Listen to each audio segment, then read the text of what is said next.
said he regretted it.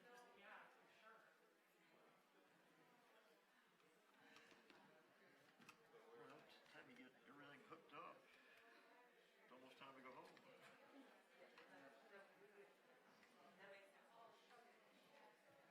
Did you take time off this summer? I think that's no, the summarize it. You gotta change your way. I thought that was what I said. No, it doesn't. It's like something weird footer. Okay, thank you. Trustees, girls, how are you? I'm well. How are you today? Good. Good to see you. No, we didn't have a tripping last December that we pushed this December. And the big one, so we thought we'd just stay home.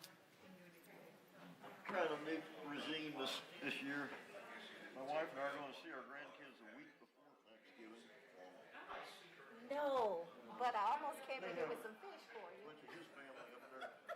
He did pretty good. They shipped the fish. The fifth wheel.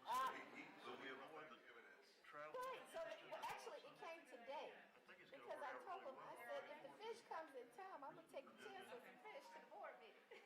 So they delayed it and then they shipped it. Yeah, it's a lot. Yeah, Kind of got me looking forward to going instead of yeah, threatening. let me show you. He impressed me. All right, so I hooked up. Yeah, see? So he has a cooler full of these little things. Yeah. I'm the last Yeah. subject on the Yeah, we do now. video the whole. Now there's evidence. Only anybody will hear this report.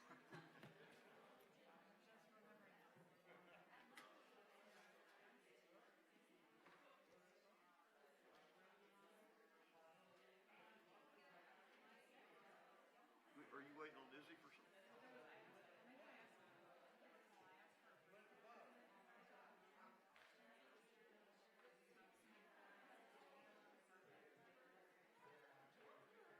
On the fees? Yeah, she didn't talk to me about that. Girl, that's such a good question. Let me see if it's been added to my calendar because I don't know. So I have to be there on the 12th for that meeting, but I did want to go to State of the City the next day. Probably she'll have to get that for And you. then I have to go to Atlanta that weekend. No, they I asked if they'll add it to my calendar The investigation fees for because it's not on the calendar. grant. I gave them 212. right. Well, I'm gonna have to move all my personal stuff This one because they've obviously have booked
y'all the times, but then I don't.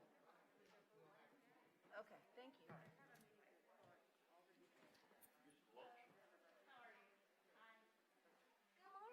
No, good afternoon.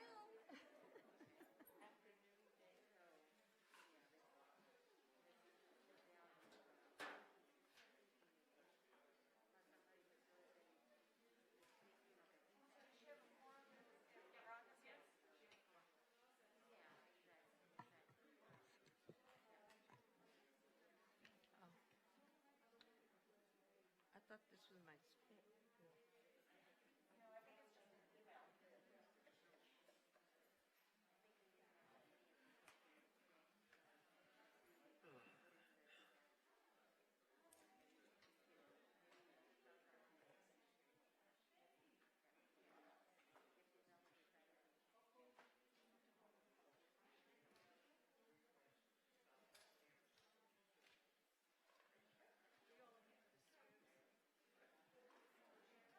Have the script.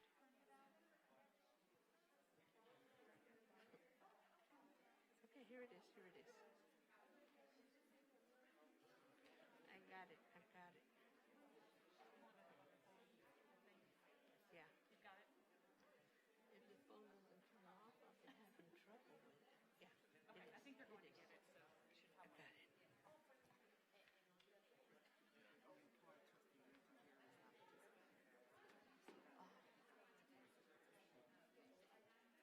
Okay. Good afternoon. The meeting of the Academic Affairs Committee, ooh, my phone's jumping, will now come to order at 1:08 p.m. This meeting was called for the purposes as listed in the duly posted notice. I apologize. My phone has been acting up today. It's just jumping. Okay.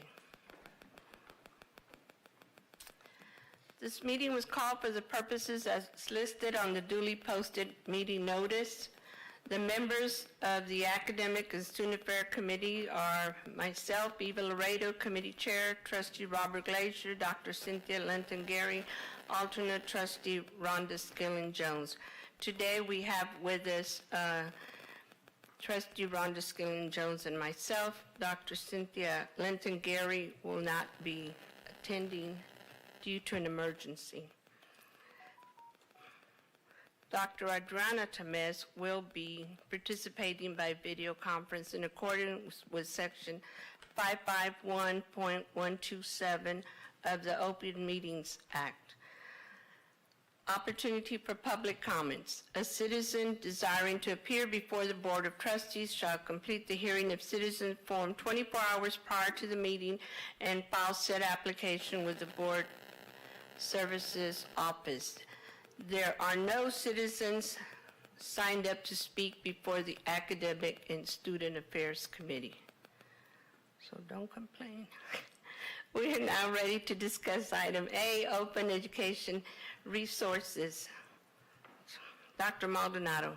Thank you, Madam Chair, and good afternoon, trustees. Good afternoon, staff. The use of open education resources at HCC continues to grow with over 25,000 duplicate enrollments in our zero-cost book courses. This program received over $230,000 in funding from the Higher Education Coordinating Board, the Department of Ed, for expanded development of electronic textbooks.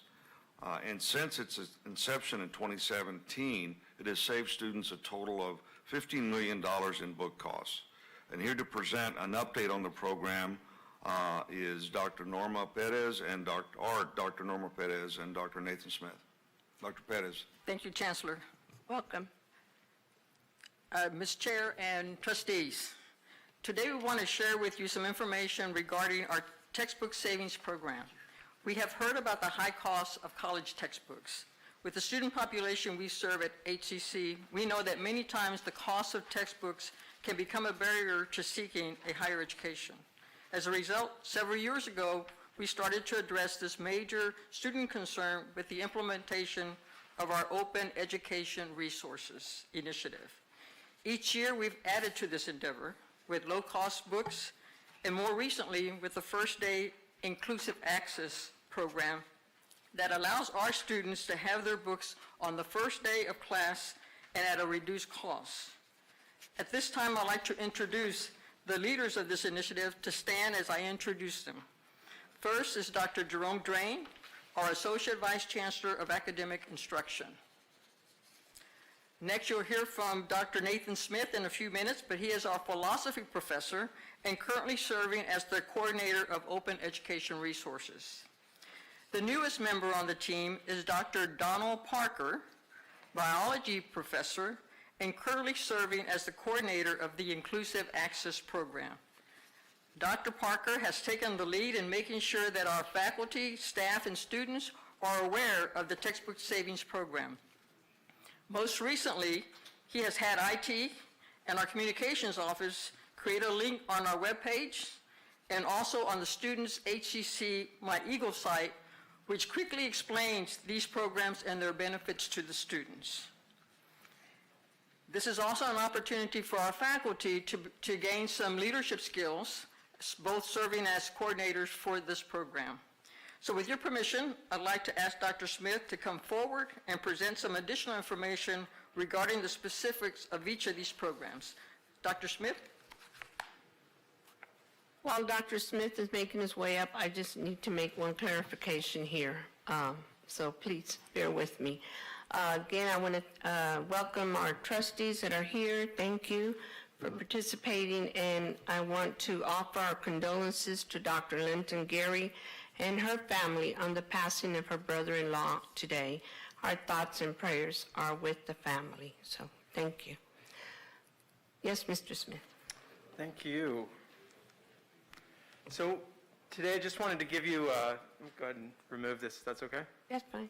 I'm going to go ahead, I just want to give you an update on our textbook saving programs. And one of the things that we've done very recently with the addition of Dr. Parker is to realign and rebrand some of these programs. So now we are heading the Z degree and OER, which you've heard about in the past, under the heading of a textbook savings. So textbook savings includes 3 different initiatives. That's the zero-cost books in the Z degree, low-cost books, that's books that are less than $40 total at the bookstore, and then the First Day Inclusive Access, which is a partnership between the bookstore, HCC, and the publishers to provide the lowest cost available electronic resources on the first day of class. So just this morning, in fact, we aired an episode on HCC's Up to the Minute promoting this program. As Dr. Perez mentioned, we have it up on the website, and we're distributing flyers and putting up pull-up banners around the advising and enrollment offices, because we really want students to understand that they're empowered to find these low-cost alternatives. So I want to go through today just some key accomplishments, share with you some data.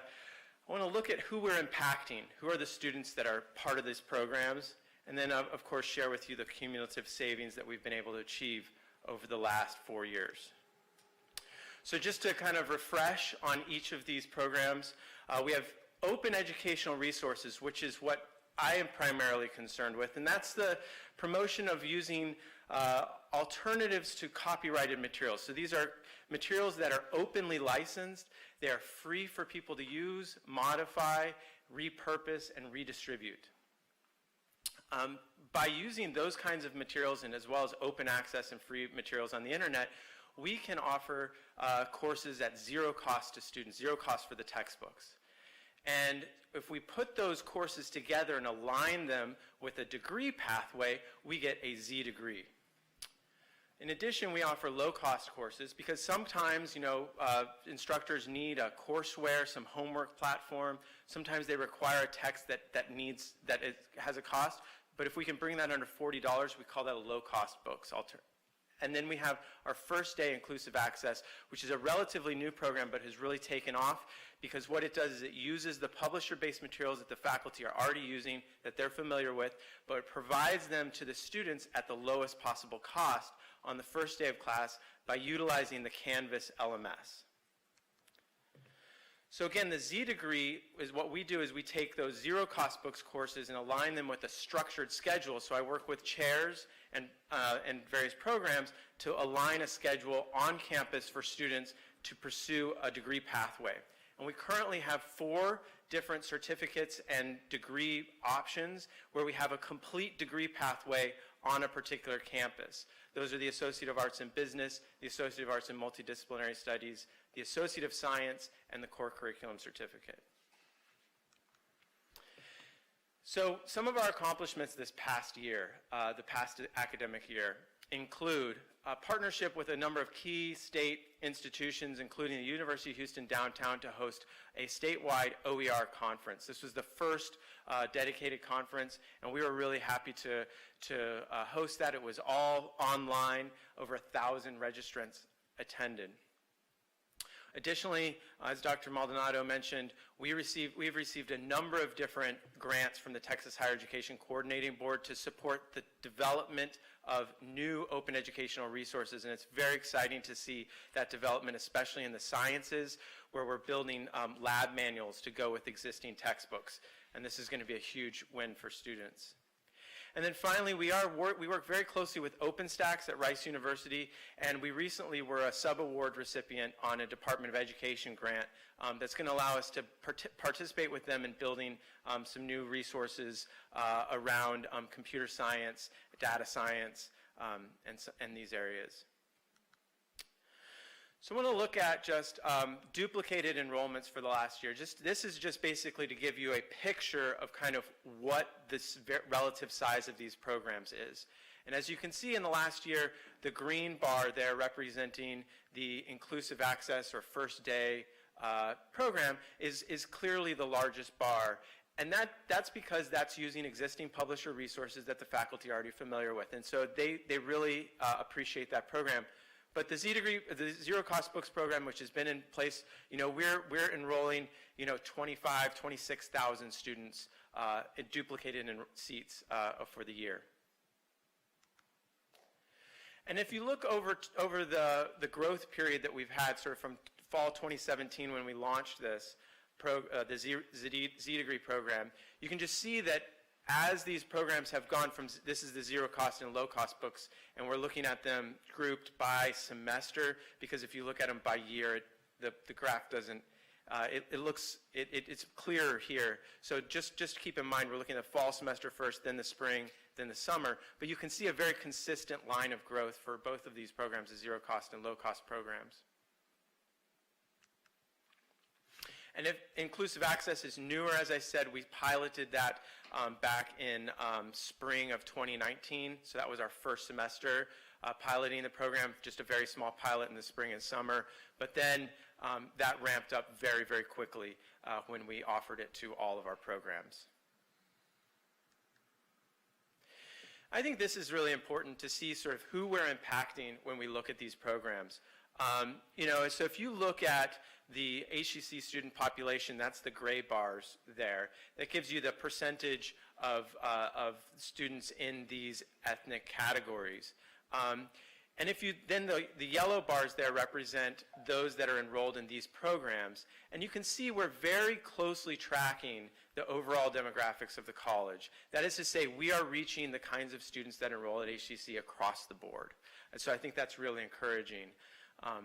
There are some other metrics we're following to see who's searching for these things and who's interested in these, and we continue to track that, and we'll be happy to report back. And if you hear what students are saying about this program, I think it's really touching. These students are surprised to discover these this cost, out-of-pocket cost on the first day when they enroll in their class. They don't always anticipate it. They don't schedule for it, and that's a significant chunk of money. So they're very grateful to have this rolled into their course as a course fee, or to have it completely at a zero cost or low cost. And then we see also student 2 saying things that we've heard from students, which is to say that they delay purchasing instructional materials, or they avoid purchasing the textbook altogether because of these costs. That means that the cost of the textbooks is a barrier to learning, and that's what we're trying to eliminate. We're trying to increase access and equity for all of our students by ensuring that everyone has the same materials on the first day of class. So one thing that we've been interested in looking at is sort of how many students actually graduate with one of these degrees that we're offering and take classes in our textbook savings program. And so what we've done here is this is all of the textbook savings programs together since, and we're looking at graduates since the program was launched. So it was launched fall 2017, so we're looking for graduates in the academic year 2018-2019, then 2019-2020, and 2020-2021. And we're looking here, this is just representing students who have taken at least 25% of their complete courses with these textbook savings courses. So what this says is that, we are really making some inroads in terms of the students who are graduating from HCC are taking a significant chunk of their classes in these programs. And we're very interested to track this because we think that by reducing those barriers, increasing access, we're actually going to increase the completion rates. We actually think that there will be an effect here. This is what we want to look at. So it's very interesting to see these numbers, and I'm really grateful to the Office of Institutional Research for helping us pull these data. And the final thing, I think just that this is kind of the big thing that I think is it's just an eye-opener, how much money cumulatively we can save students. So what we're doing when we calculate this is we're looking at the actual cost of a typical textbook in a class that is in the textbook savings program, and then we're subtracting from that the cost that they paid as part of this program. And then we're multiplying that by the student enrollment, basically, in each of those classes. And what we're finding is that since its inception, we have saved students over $15.5 million with this, which is just an incredible return on investment when you look at the amount of money that we have invested in the program from grant funding as well as from HCC's institutional funds. So just to recap, we have these three programs: the zero-cost books, low-cost books, and first day. And we are trying to promote equity and access through these programs. We just continue to grow. The numbers really speak for themselves. We're bringing in grant money. We are leaders in the state of Texas because of these programs, and we continue to save students money. So I'm happy to take any questions you have. Thank you. Right, thank you. Trustees? Any? Okay, Madam Dr. Chair? Skilling-Jones. So I have, I'm sorry. No. Sorry. So I have no questions, which is amazing for me. But I think this is it looks perfectly like what project implementation should look like. Every single thing that I was looking for was in this report. It looks like it's well intended, well executed, well monitored. You had all the relevant data points. Your ROI was there, your demographic breakdown of your data. I'm absolutely impressed with this, and I think it is wonderful for our student population and helps a long way with equity, and I'm very equity invested. So thank you and your team for your work on this. Absolutely. Really appreciate it. It definitely was a team effort, so thank you. Appreciate it. Thank you. Monica Ricard? Dr. Smith, you and I had a conversation about this right after I was sworn in. I remember that conversation distinctly, and I was so excited about this program. Back then, we had discussed a little bit about kind of natural barriers to kind of the growth of the program. Some was the availability of actual textbooks that were open or zero cost, and we talked a little bit, I remember, about the more schools that are involved, the better. How are you seeing things moving forward? Are you seeing things growing and expanding so that we can expand this program, because it does such a fabulous job of lowering those barriers? As somebody who has way too many expensive law school books that I'm still holding on to just because they're so expensive, this is just phenomenal. Yes. So I think what I see is that there is a kind of critical mass effect where you get a program, and my favorite example is like biology, right? So biology is a huge program at HCC, and we struggle to make inroads. They're very committed to the textbooks that they currently use.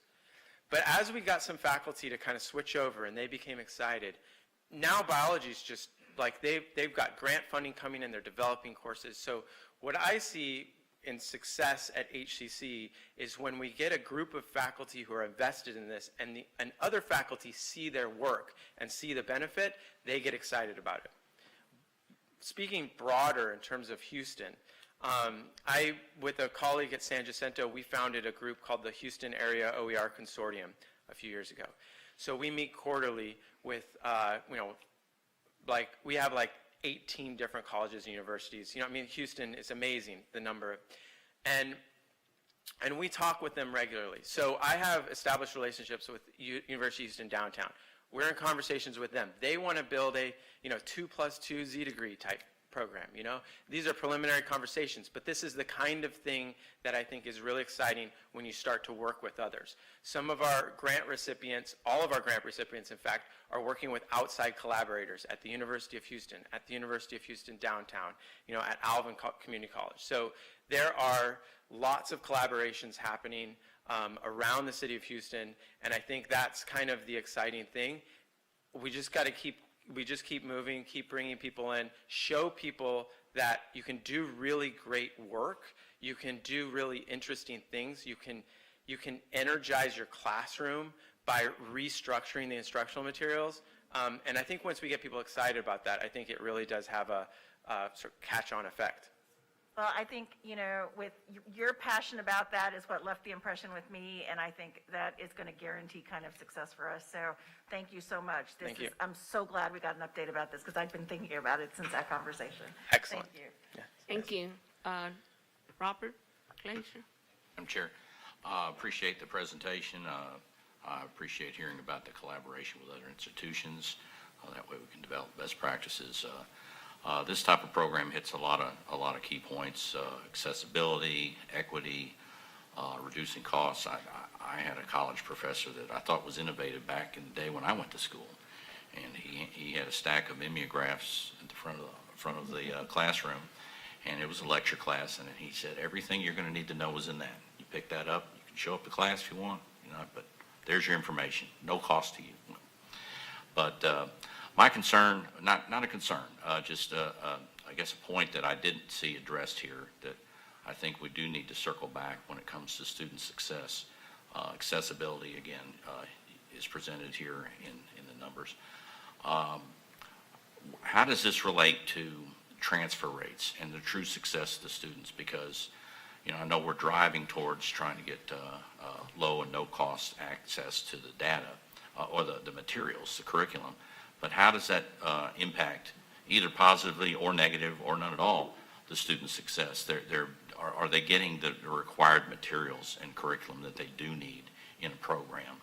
Is there any loss, or are there any pluses in this above and beyond what they might get out of a textbook? And I'd be curious to see if we could set up some type of data on that and transfer rates and success on the students based on students that go through these programs, and hopefully that'll give us further guidance on how to improve the program, which I consider a success. But the student success and what they're getting out of the program, that is important too. And I know we're focused here on accessibility, money, and things like that. And I just want to make sure that we're also checking the box that the students are getting the knowledge that they need through the materials that are being provided to this program. That's a great question. And so we have done some research. I used, with a partner at Rice University, we looked at grades, success rates in terms of in-course grades. And we did I think a very robust design there where we were able to control for student variables, control for instructor by looking at pre and post. And what we found is that with the zero-cost books, at least just looking at the zero-cost books classes, we had a slight increase, and it was only statistically significant among one population of students, but we did see a slight increase in student success. But they're pretty much on par, and that's consistent with the literature. The other question that you asked, though, I think is a really good one and a more difficult one to measure, to be frank, and that is to say, what happens when these students transfer to another institution? And of course, that involves gathering data from other institutions. But another way to ask the question is to think about those program learning outcomes. Are they really achieving the learning outcomes in the program when they take these courses? And I think those are the kinds of questions we're very interested in. So thanks for raising that. Yeah. I think you phrased that better than I did. That's exactly what we're looking for. that was Thank you. great. Appreciate the Thank you. presentation and all the work that you did. Dr. Flowers? Yes.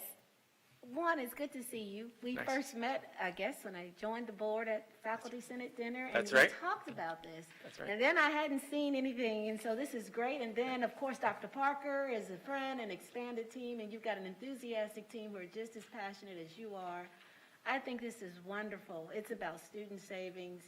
And I would just love to learn a little bit more. I think, you know, when you do something like this that's innovative, you get this added value of fruit that the tree just bears this additional fruit. And so with the teachers or the professors, they're receiving grants and they're doing all this writing. There's got to be some added value that they're getting from professional development and just the new learning of these tools and resources and how they use the technology to create the learning in such an awesome way. So is there some professional development credit or so that they're getting in addition to with their work in this space? Yes, so I offer an online OER training certificate program. So it's about 15 hours, it's a 4-week course on your own pace.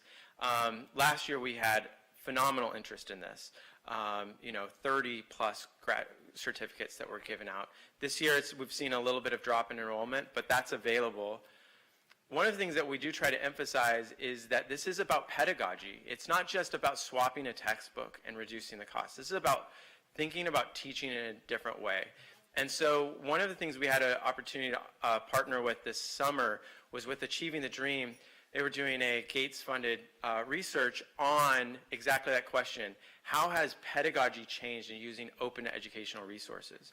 And so we had a few faculty. It wasn't meant to be a comprehensive study. It's just looking kind of a preliminary qualitative assessment of kind of what's happening in the classroom.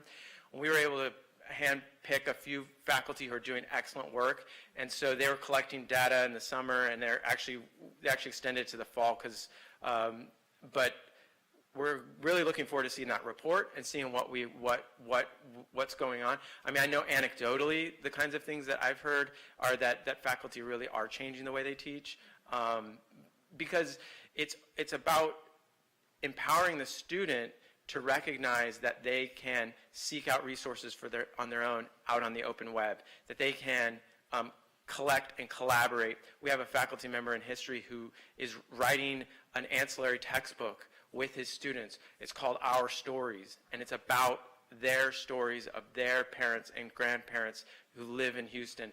And he's collecting them, teaching them how to do ethnographic research, how to pull that stuff together, how to do editing and publishing. So these are the kinds of skills that I think are really going to be transformative for students and also for faculty. So yes, I mean, that's absolutely where we are. Awesome. Well, everything is wonderful. It's very exciting. And then I'm also thinking about the high school kids who are in dual credit. And this is just amazing. So kudos, however we can support. We're here for you. Thank you. Keep up the awesome work. Your team, you're doing great work. Thank you. Thank you. Thank you. I just want to say again, thank you. And I know we started with the Z program first as a trial. And so that's been several years already. So it's good to see that we're moving forward and we're adding.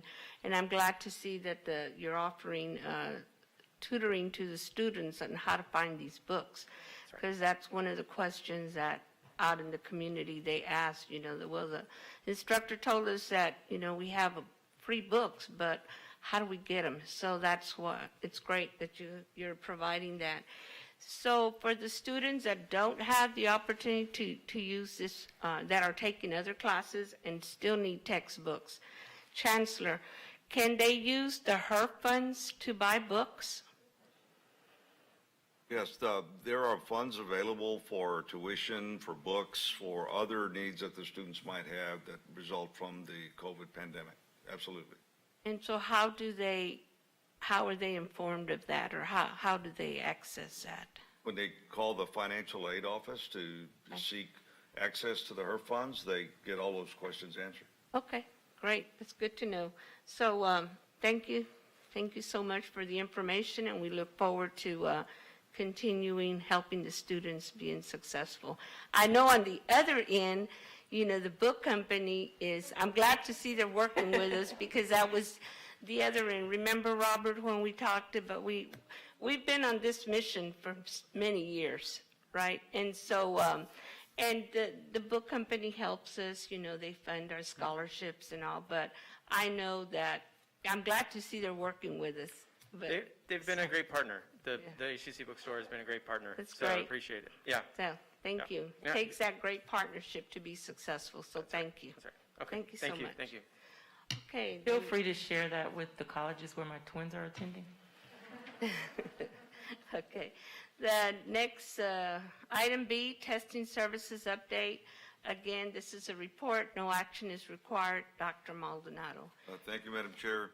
Trustees, the HCC Student Services Division provides testing services for student assessment, GED, and many professional licensing credentials. And here to present an overview of the services, with your permission, I'll turn over the floor to Dr. Shante Grace.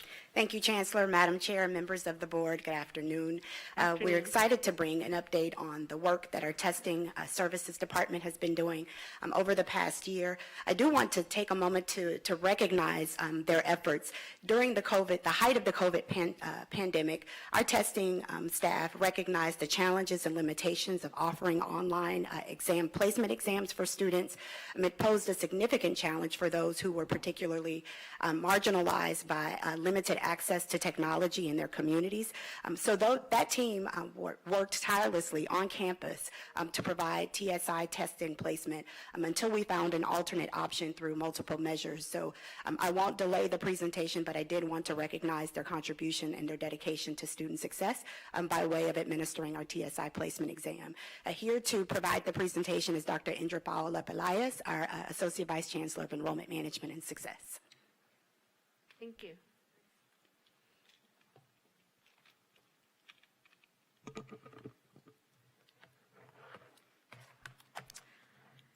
Good afternoon, Madam Chair, members of the board, Chancellor, and Executive Cabinet. I am delighted to share an update on the status of our testing services. Before I begin, I would like to acknowledge Piper Butler, which is our Director of Testing, who is a long-standing employee with HCC and has worked diligently to create standardized procedures and a seamless testing experience for our students. Piper, please stand and be recognized so that our trustees and leaders can acknowledge your commitment to the integrity of our testing services. Here, we depict the mission of our testing centers. We remain committed to maintaining academic integrity while serving students and community members in a professional manner, adhering to practices that are consistent with testing industry standards. We offer multiple tests across our testing centers in addition to TSI-A, which is used for college readiness placement.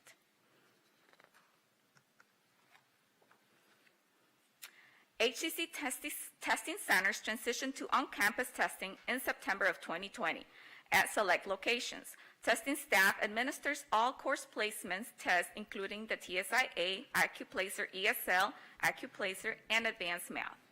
Additionally, to support our students applying for admissions to the health science program, the HCC exam is offered remotely.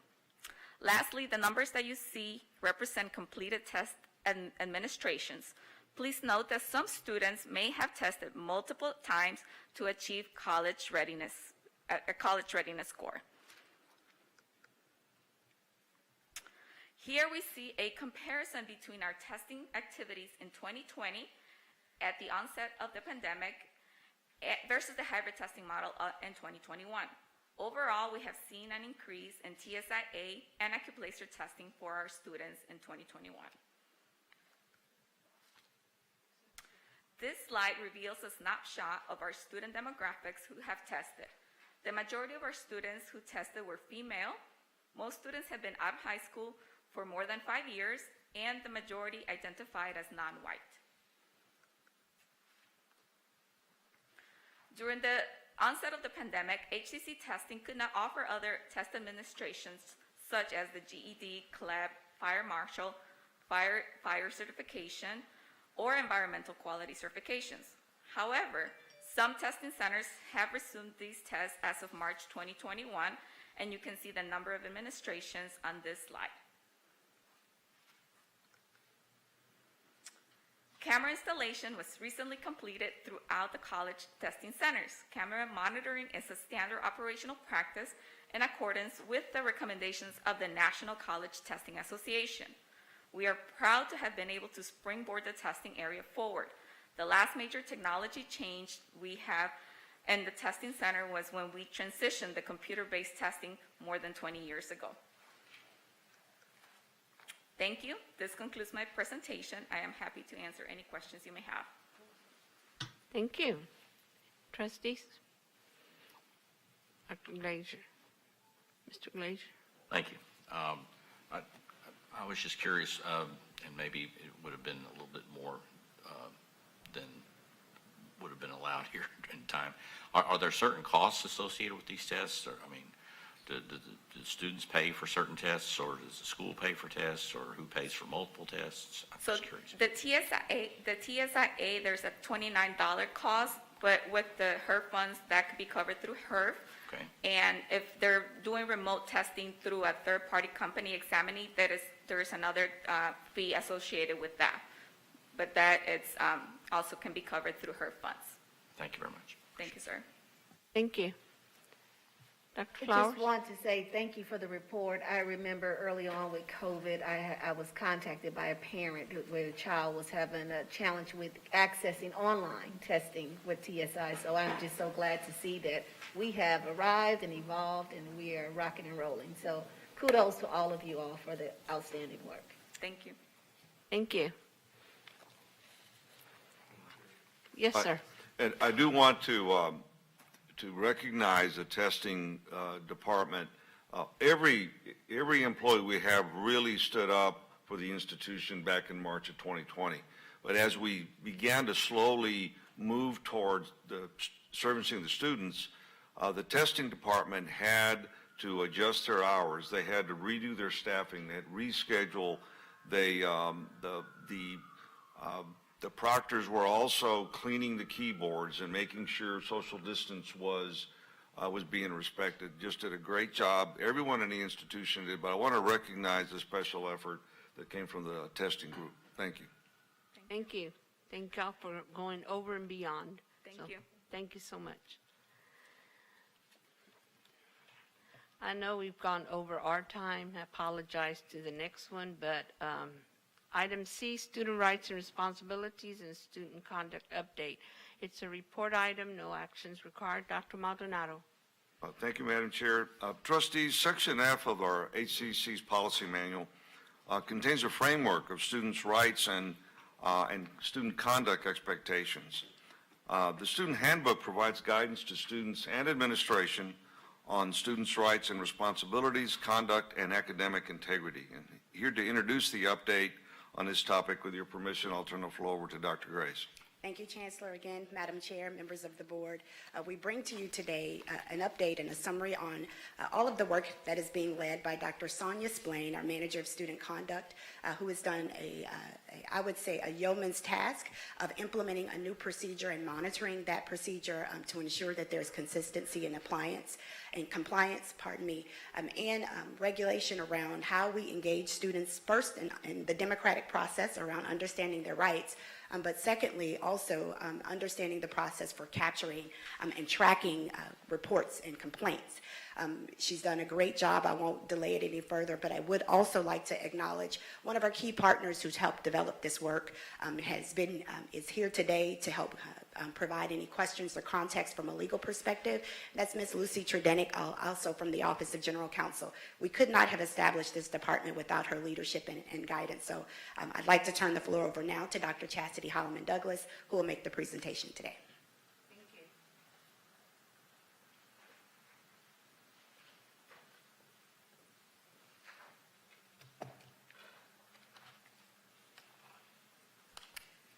Good afternoon, Madam Chair, members of the board, Chancellor, Executive Cabinet. Today I'll be providing an update for the Student Conduct Department that will include a look at our revised student complaints process, as well as a brief overview of the cases we've managed in the last year. But before I begin, I would like to recognize our Director of Student Conduct and Academic Integrity, Dr. Sonia Splain. Dr. Swain has served in this capacity for the last 3 years and has truly created greater support systems for staff and faculty, as well as clearer and more equitable processes for our students. Dr. Swain, please stand and be recognized for your excellent contributions.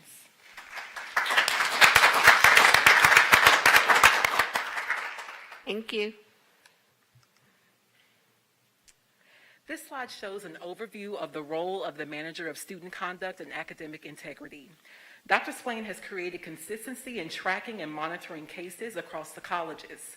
She provides ongoing trainings for all deans and associate deans, and she's made the use of Maxient more user-friendly and accessible. Maxient is our electronic student conduct management system, which also houses other complex student records. In fall of 2020, we recognized there was room for improvement with our process for how students can formalize their concerns. In collaboration with instruction, the colleges, project and change management, and our legal team, we developed a uniform process for delineating between and managing academic versus non-academic complaints. Our process began by reviewing and updating the policies that govern student complaints and the Student Code of Conduct. We then updated our websites to reflect the process flow so that students can clearly see how their formal concerns are handled. Dr. Swain led the team in creating a repository for information to formalize student concerns using the Maxient system, and she has also provided group and one-on-one trainings for both academic and student services deans, in addition to creating step-by-step guides. This is a flow chart showing how academic concerns are managed. Whenever possible, we work with students to resolve matters of concern directly with the faculty or staff member involved. Oftentimes, student concerns are resolved informally in this manner. However, if an informal resolution cannot be reached, the student is encouraged to submit a Maxient form that begins the formal resolution process that you see before you. This slide covers the non-academic complaints process, and as you can see, the process completely mirrors how the academic complaints are managed. We encourage cases to be resolved within 14 days, and our reports show the majority of cases are actually resolved within 7 to 10 days. This is evidence that the new process has indeed increased our efficiency. In terms of incident statistics, we see various types of cases that range from scholastic dishonesty, general student conduct cases, cases managed by our behavior intervention and threat assessment team, as well as formal student complaints. So this slide provides a comparative look at the numbers of cases we've received during the 2019-2020 academic year as compared to the 2020-2021 academic year. So this concludes my presentation, and I'll address any questions you have at this time. Thank you. Trustees, anyone? This in? Dr. Flowers? Can you help me understand the statistics a little bit more? And one, thank you for this awesome presentation and the great work that's been put in here. When we look at the incidents here, it seemed like there's an increase with the dishonesty and the student conduct. Mm-hmm. And so wanting to see if there's some particular things trending. Is it online? Is there a particular, when you look at just scholastic dishonesty, for instance, is it more because of the virtual space? Are you seeing a little rise maybe? Can you speak to that a little bit? Yes, ma'am. Yes, Trustee Flowers, thank you for that question. So we believe the numbers could be related to being in an online environment, because that's what we're seeing nationally, but also the fact that we've implemented this new process where we can clearly delineate between our concerns, not concerns, but for scholastic dishonesty. It makes the process a lot clearer. And so we'll really be able to determine that within the next 2 years when we can see what the trends are saying. But as for now, it could be a little bit of both, actually. I think we're a lot more clearer, and then also it's dealing with the online environment. That's great. Thank you. You know, I always say we try to put the parameters in to kind of keep people where they need to be and to not allow them to have any flexibility to choose a way they shouldn't choose.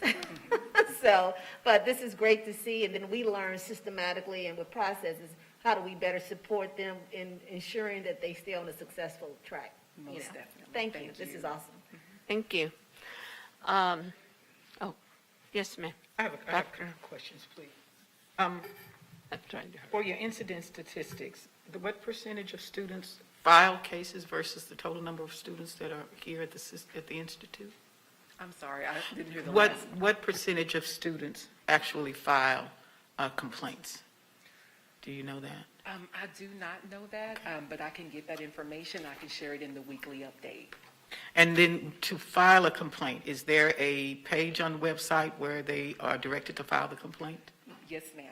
We have made it very clear on our website where students can go and file a Maxient report, and it leads them through the entire process. That was a part of our updating the student complaints process overall.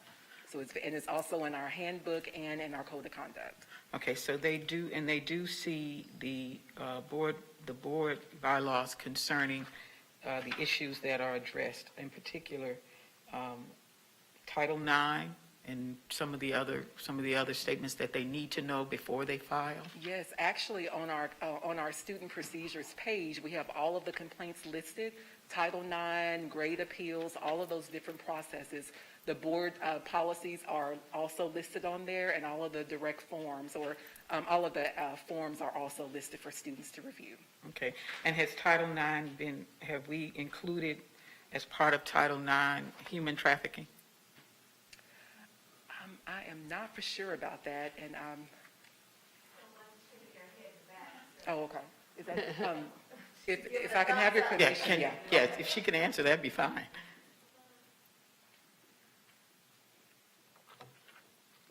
Yes, Dr. Maldonado. So, Madam Chair, to follow up on Dr. Venable Stallworth's question is, when you look at the statistics, it is possible to have a Title IX complaint that doesn't show up as a student complaint because it goes directly to the Title IX office, right? Okay. Yes, sir, that's correct. Thank you. Yes, ma'am. Good afternoon, trustee. Yes, ma'am, both the employee-facing sexual harassment prevention policy and the student-facing sexual harassment policy include human trafficking in the definition of sexual exploitation. So that is addressed in both of those policies. And as the chancellor addressed Title IX complaints and student concerns, if a Title IX complaint comes in through the wrong channel, it's always routed over to our Office of Institutional Equity, and that's been one of the benefits to the Maxient system that this team has so effectively implemented. Awesome, thank you. Thank you. Madam Chair. Thank you. Well, thank you for the presentation, and again, you know, our students are very important to us, so I'm glad that we're all here today to help them. So, thank you so much. If there's no further information or questions, then this meeting, the Academic Student Affairs Committee adjourns at 1:55 p.m. Thank you.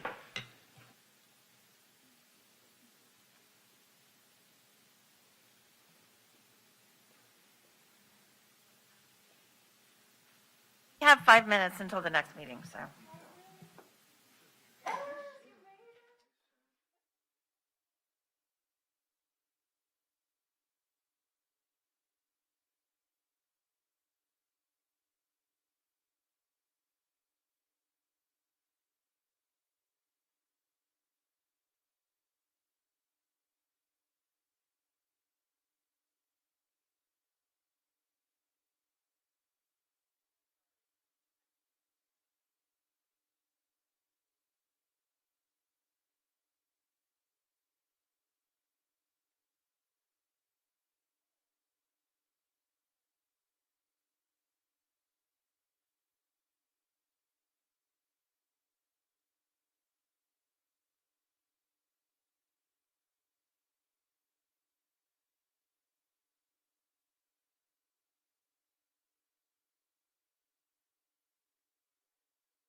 Okay. This meeting of the Audit Committee for October 6th, 2021 will now come to order at 2:03 PM. This meeting was called for the purposes as listed on the duly posted meeting notice. The committee members are Trustee Monica Flores Reichart, Committee Chair, Dr. Reagan Flowers, and Dr. Preta Vanderbilt Stallworth, alternate Dr. Adriana Temez. For the record, Dr. Temez will be participating by video conference in accordance with Section 551.127 of the Open Meetings Act. A citizen desiring to appear before the board shall complete a hearing of citizen form 24 hours prior to the meeting and file said application with the Board Services Office. There are no citizens signed up to speak before the Audit Committee today. Thank you. We're ready to discuss item A, fiscal year 2021 internal audit annual report.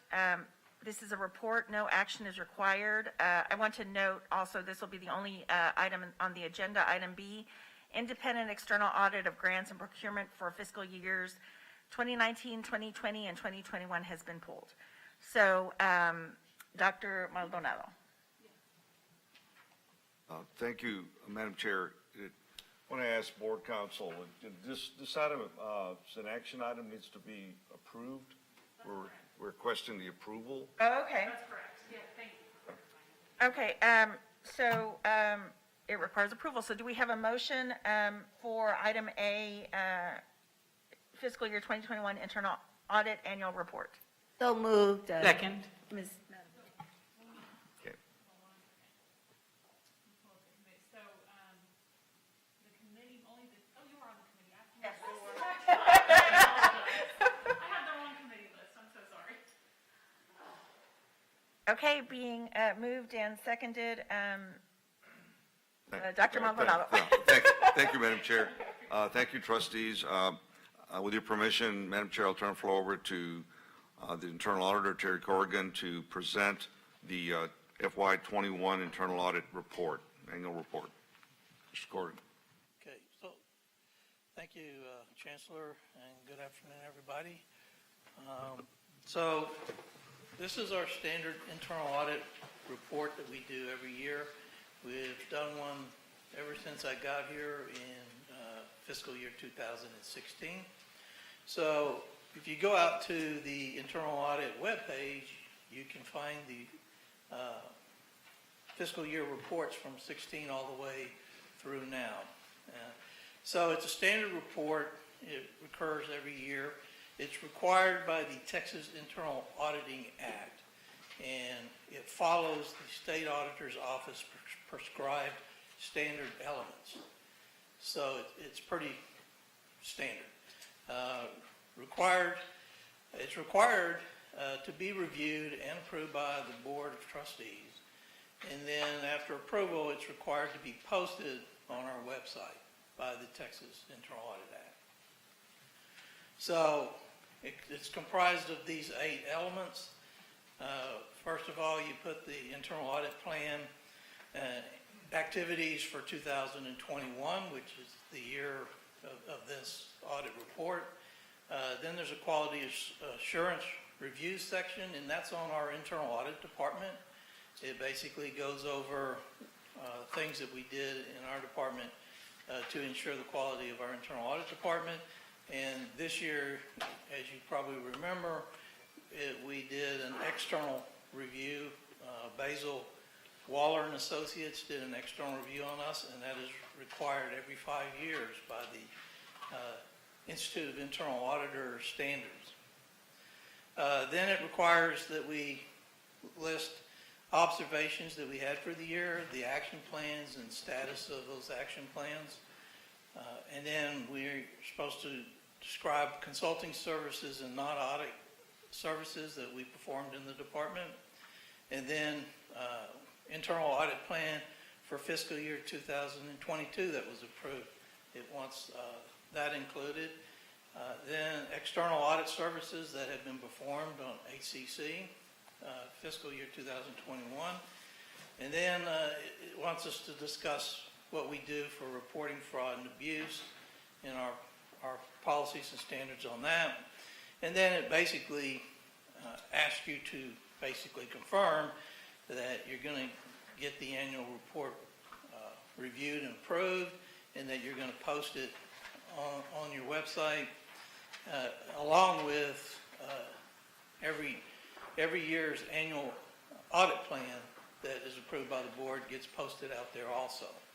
So all those things are on our webpage for the Internal Audit Department. And those are public facing, so anybody can go out there and see that. So basically that's it. I know you have the report in your package, and I'm pretty sure you've already looked at it.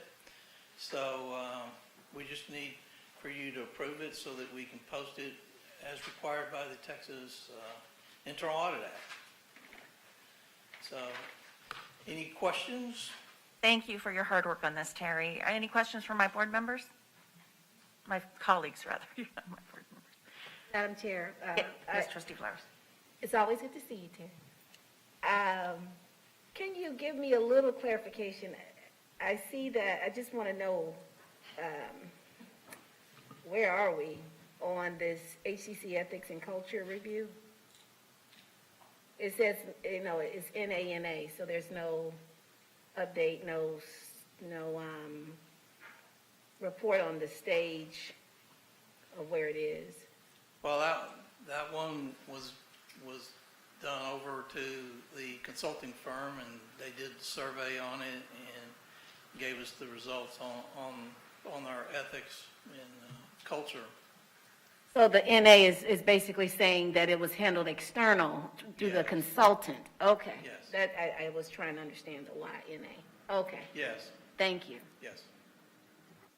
Any other questions from my fellow trustees? No questions, but I do have a comment. I know that we pulled an item. We pulled item B because we had a discussion. But I want to make sure that we can actually capture all the data that we need to capture. So rather than request that I get assistance from board services, I have been compiling that information. So it's taking longer than expected. So you and I, if we can work together, I will make sure that we make that happen. But I did not want to tie up our board services personnel in assisting me. I can ask fundamental questions, but I do not want them to have to do the searches for me. Thank you, trustee. Any other questions for Mr. Corrigan? Seeing none, I believe we're ready to vote on this item. Sharon? Yes.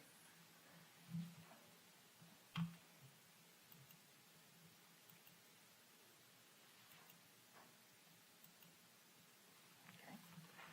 I think mine came up twice, but. I received it. Okay, I believe voting's been concluded? Yes. Okay. The motion passed unanimously with a vote of 3-0. Thank you, Terry. Thank you, everyone. Thank you. That's it. The meeting of the Audit Committee is hereby adjourned at? 2:11 p.m. Thank you, Sharon. What is that, 5 minutes? A new record.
Okay.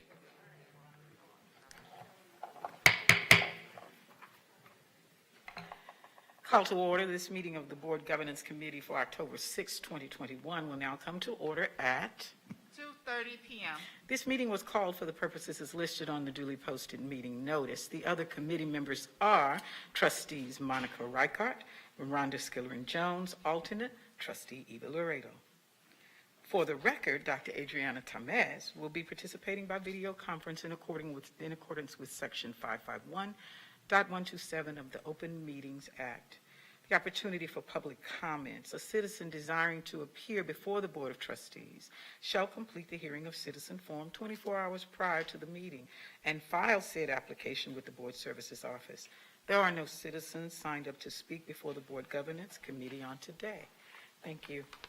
The topics for discussion and/or action are item A, report on board expenditures for fiscal year 2021, period of September 1, 2020 through August 31st, 2021. This is a report item. No action is required. We will now have discussion on the item. Chancellor Maldonado. Thank you, Madam Chair. Trustees, attached in the notice to this agenda item are exhibits of the That are the reports on board travel and on the board account for community affairs, the BACA accounts. This report was prepared by Board Services. I'll be glad to answer any questions you might have on this report.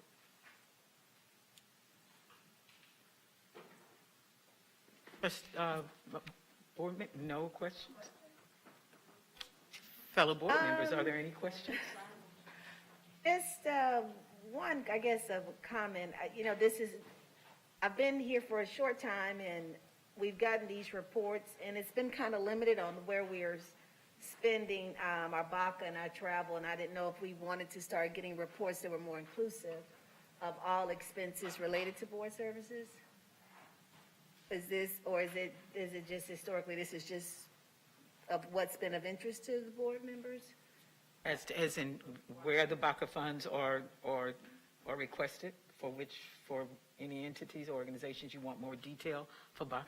No, I'm just saying, I think that the reports have been limited to just BACA reporting, expenditures or travel related.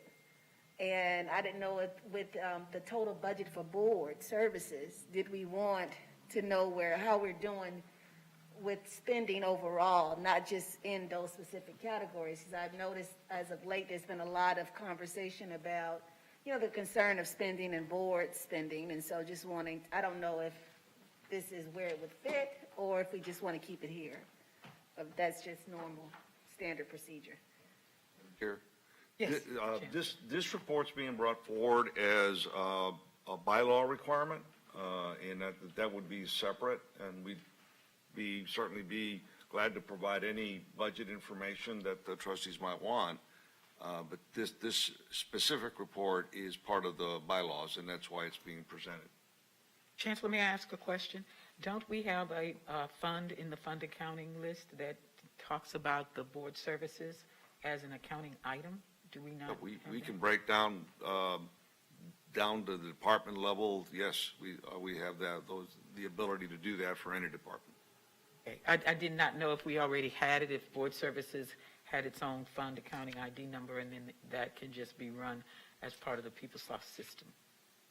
The top heading is Office of the Chancellor, and then it breaks down into different departments underneath that. Okay, would that suffice, Trustee Flowers? Yes, but since it's a bylaw requirement and the bylaws are written specific to this, then that means we probably just may have to revisit bylaws if that's the case. If we decide as a board that we want to know more of how we're doing budget-wise in our spending, because I know, it's been the concern about different things the board may have requested. And so we need to know how we're doing in terms of what expenses, that we're creating, comparatively, how are we doing as a board? Are we driving the debt for the college, which I know we're not, but, So I would ask our work council, can we make sure that when we start to review the bylaws for the governance committee, our responsibility, if we can look at that, please? And then if we need to modify that bylaw, we should do so. Thank you, Madam Chair. Thank you. I have a comment. Oh, yes, Trustee Laredo. Being the historian here. No, it doesn't say anything about my age, but previously, we had 10 conferences that we could go to. Then we reduced it to 5 so that we could, and then the same thing with our BACA money. We reduced it, and now we went back up on it. And so the same thing with our conferences. We went back from 5 to 10. So that's another idea to think about it. And then we were restricted, and then we could only go to the ones that we had listed in our manual. So Thank you. Thank you. That's new information for me, so I appreciate that. Trustees, any other comments, questions?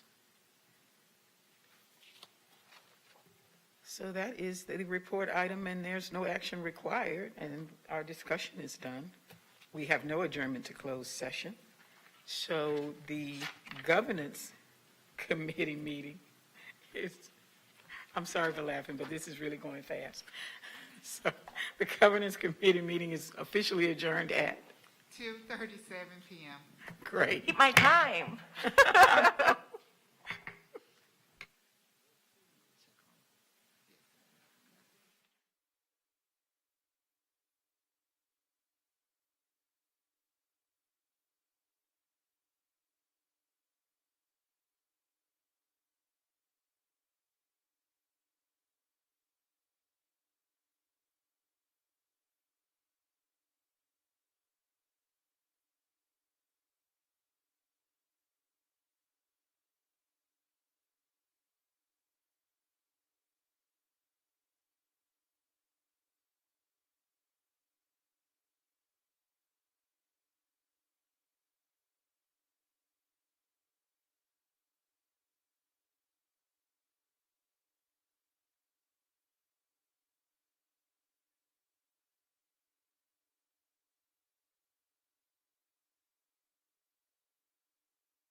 Okay, the meeting of the Marketing Committee for October 6th, 2021 will now come to order at 3:00 p.m. For the purposes listed on the duly posting meeting notice. Committee members, Dr. Adriana Tamez, Trustee Laredo, and me, Trustee Reichart. Alternate, Dr. Vanderbilt Stallworth. For the record, Dr. Adriana Tamez will be participating by video conference in accordance with Section 551.127 of the Open Meetings Act. Opportunity for public comment. A citizen desiring to appear before the Board of Trustees shall complete the hearing of citizens form 24 hours prior to the meeting and file said application with the Board Services Office. There are no citizens signed up to speak before the Marketing Committee today. Thank you. Topics for discussion. We are now ready to discuss item A, report on newsletters from trustees. This is a report, no action is required. Chancellor Maldonado. Thank you, Madam Chair and trustees. Today we bring forward a report or a discussion item on the newsletters that we're starting up again post-pandemic. We want to review the thoughts that the administration has on design and content. And with your permission, Madam Chair, I'll hand the floor over to Ramel Young, who's leading this project. Vice Chancellor Young. Thank you, Chancellor, Madam Chair, members of the board, members of the committee. Thank you for the opportunity to provide a report on newsletters, newsletters specifically from the Board of Trustees. Community engagement is the broader umbrella. It's vital that we have community engagement. The institution has community engagement. It not only warrants having face-to-face communications and connections, but periodic written communications which help inform residents of our service delivery area and certainly those persons that you serve in your elected capacities. In the instant case, HCC seeks to build deeper, stronger, more trusting relationships with community stakeholders as HCC works to engage the community through this medium, that is the newsletters. We highlight in this report the process for identifying letter recipients, related costs associated with the newsletters, formatting and letter delivery options, and associated timeline associated with this particular newsletter. And we're open to, yes, I'm sorry. I'm sorry, and I may have missed the first part, and thank you. I think Trustee Reichart opened the meeting, and thank you for that. So a quick question, though, based on our conversations and our meetings on the marketing piece, is your presentation going to include a previous example of a layout? The layout will absolutely, it's inside the presentation. I just wanted to make sure because I had said that I wanted that, and I'm glad you included it. Thank you. Yes. Okay. So identifying letter recipients. The means by which we actually purchase a mailing list, and that purchase happens every 4 years. It was last purchased in April of 2019. The cost per district is $6,500, and the total cost, just multiplying it times 9, is $58,000. The note here is that we use geofencing. We don't use any descriptors in identifying persons who we would send letters to, so no gender, no registered voters, just zip codes. And so we geofence those zip codes, and there are 20,000 people to whom these letters and other options go to, and we'll talk about that a little bit later. So every 4 years, last purchase April 2019, $6,500 per district at a total cost of $58,000. The options, to Trustee Tamez's point, print options are 11 by 17, printed front to back, and the representation is depicted in the left-hand corner. Back with a double fold. The number of newsletters is 9, 1 per district. The frequency at this point in time is 2 times per year. The recommendation is fall and spring. The newsletter format is system-wide messaging on side 1. And you can see that that's the one that sits behind saying HCC happenings. District messaging, and that's the forward messaging. You see Trustee Reagan Flowers there on the front, on the district messaging for side 2.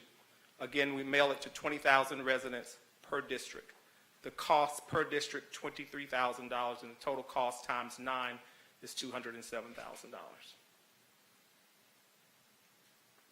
Option B is a postcard.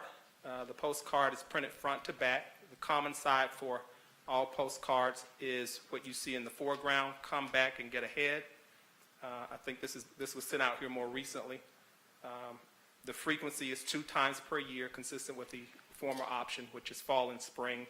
Mail likewise to 20,000 residents per district. The cost for this print option is $12,800 times 9, $115,200. And you see the message from trustees to the district, and then the broader message is on the front here.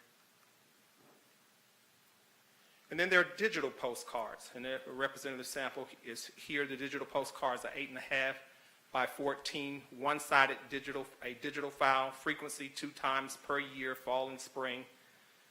It's posted to the HCC website, available in PDF and RTF. I think on the RTF, it's mandated that we do RTF, so it resides in RTF on the website as well. So the note on digital postcards are available to download from the HCC website for use. Talk a little bit about the timeline. August 2nd, drafting begins. And the drafting should incorporate the thinking of trustees to get your feedback. You represent your districts.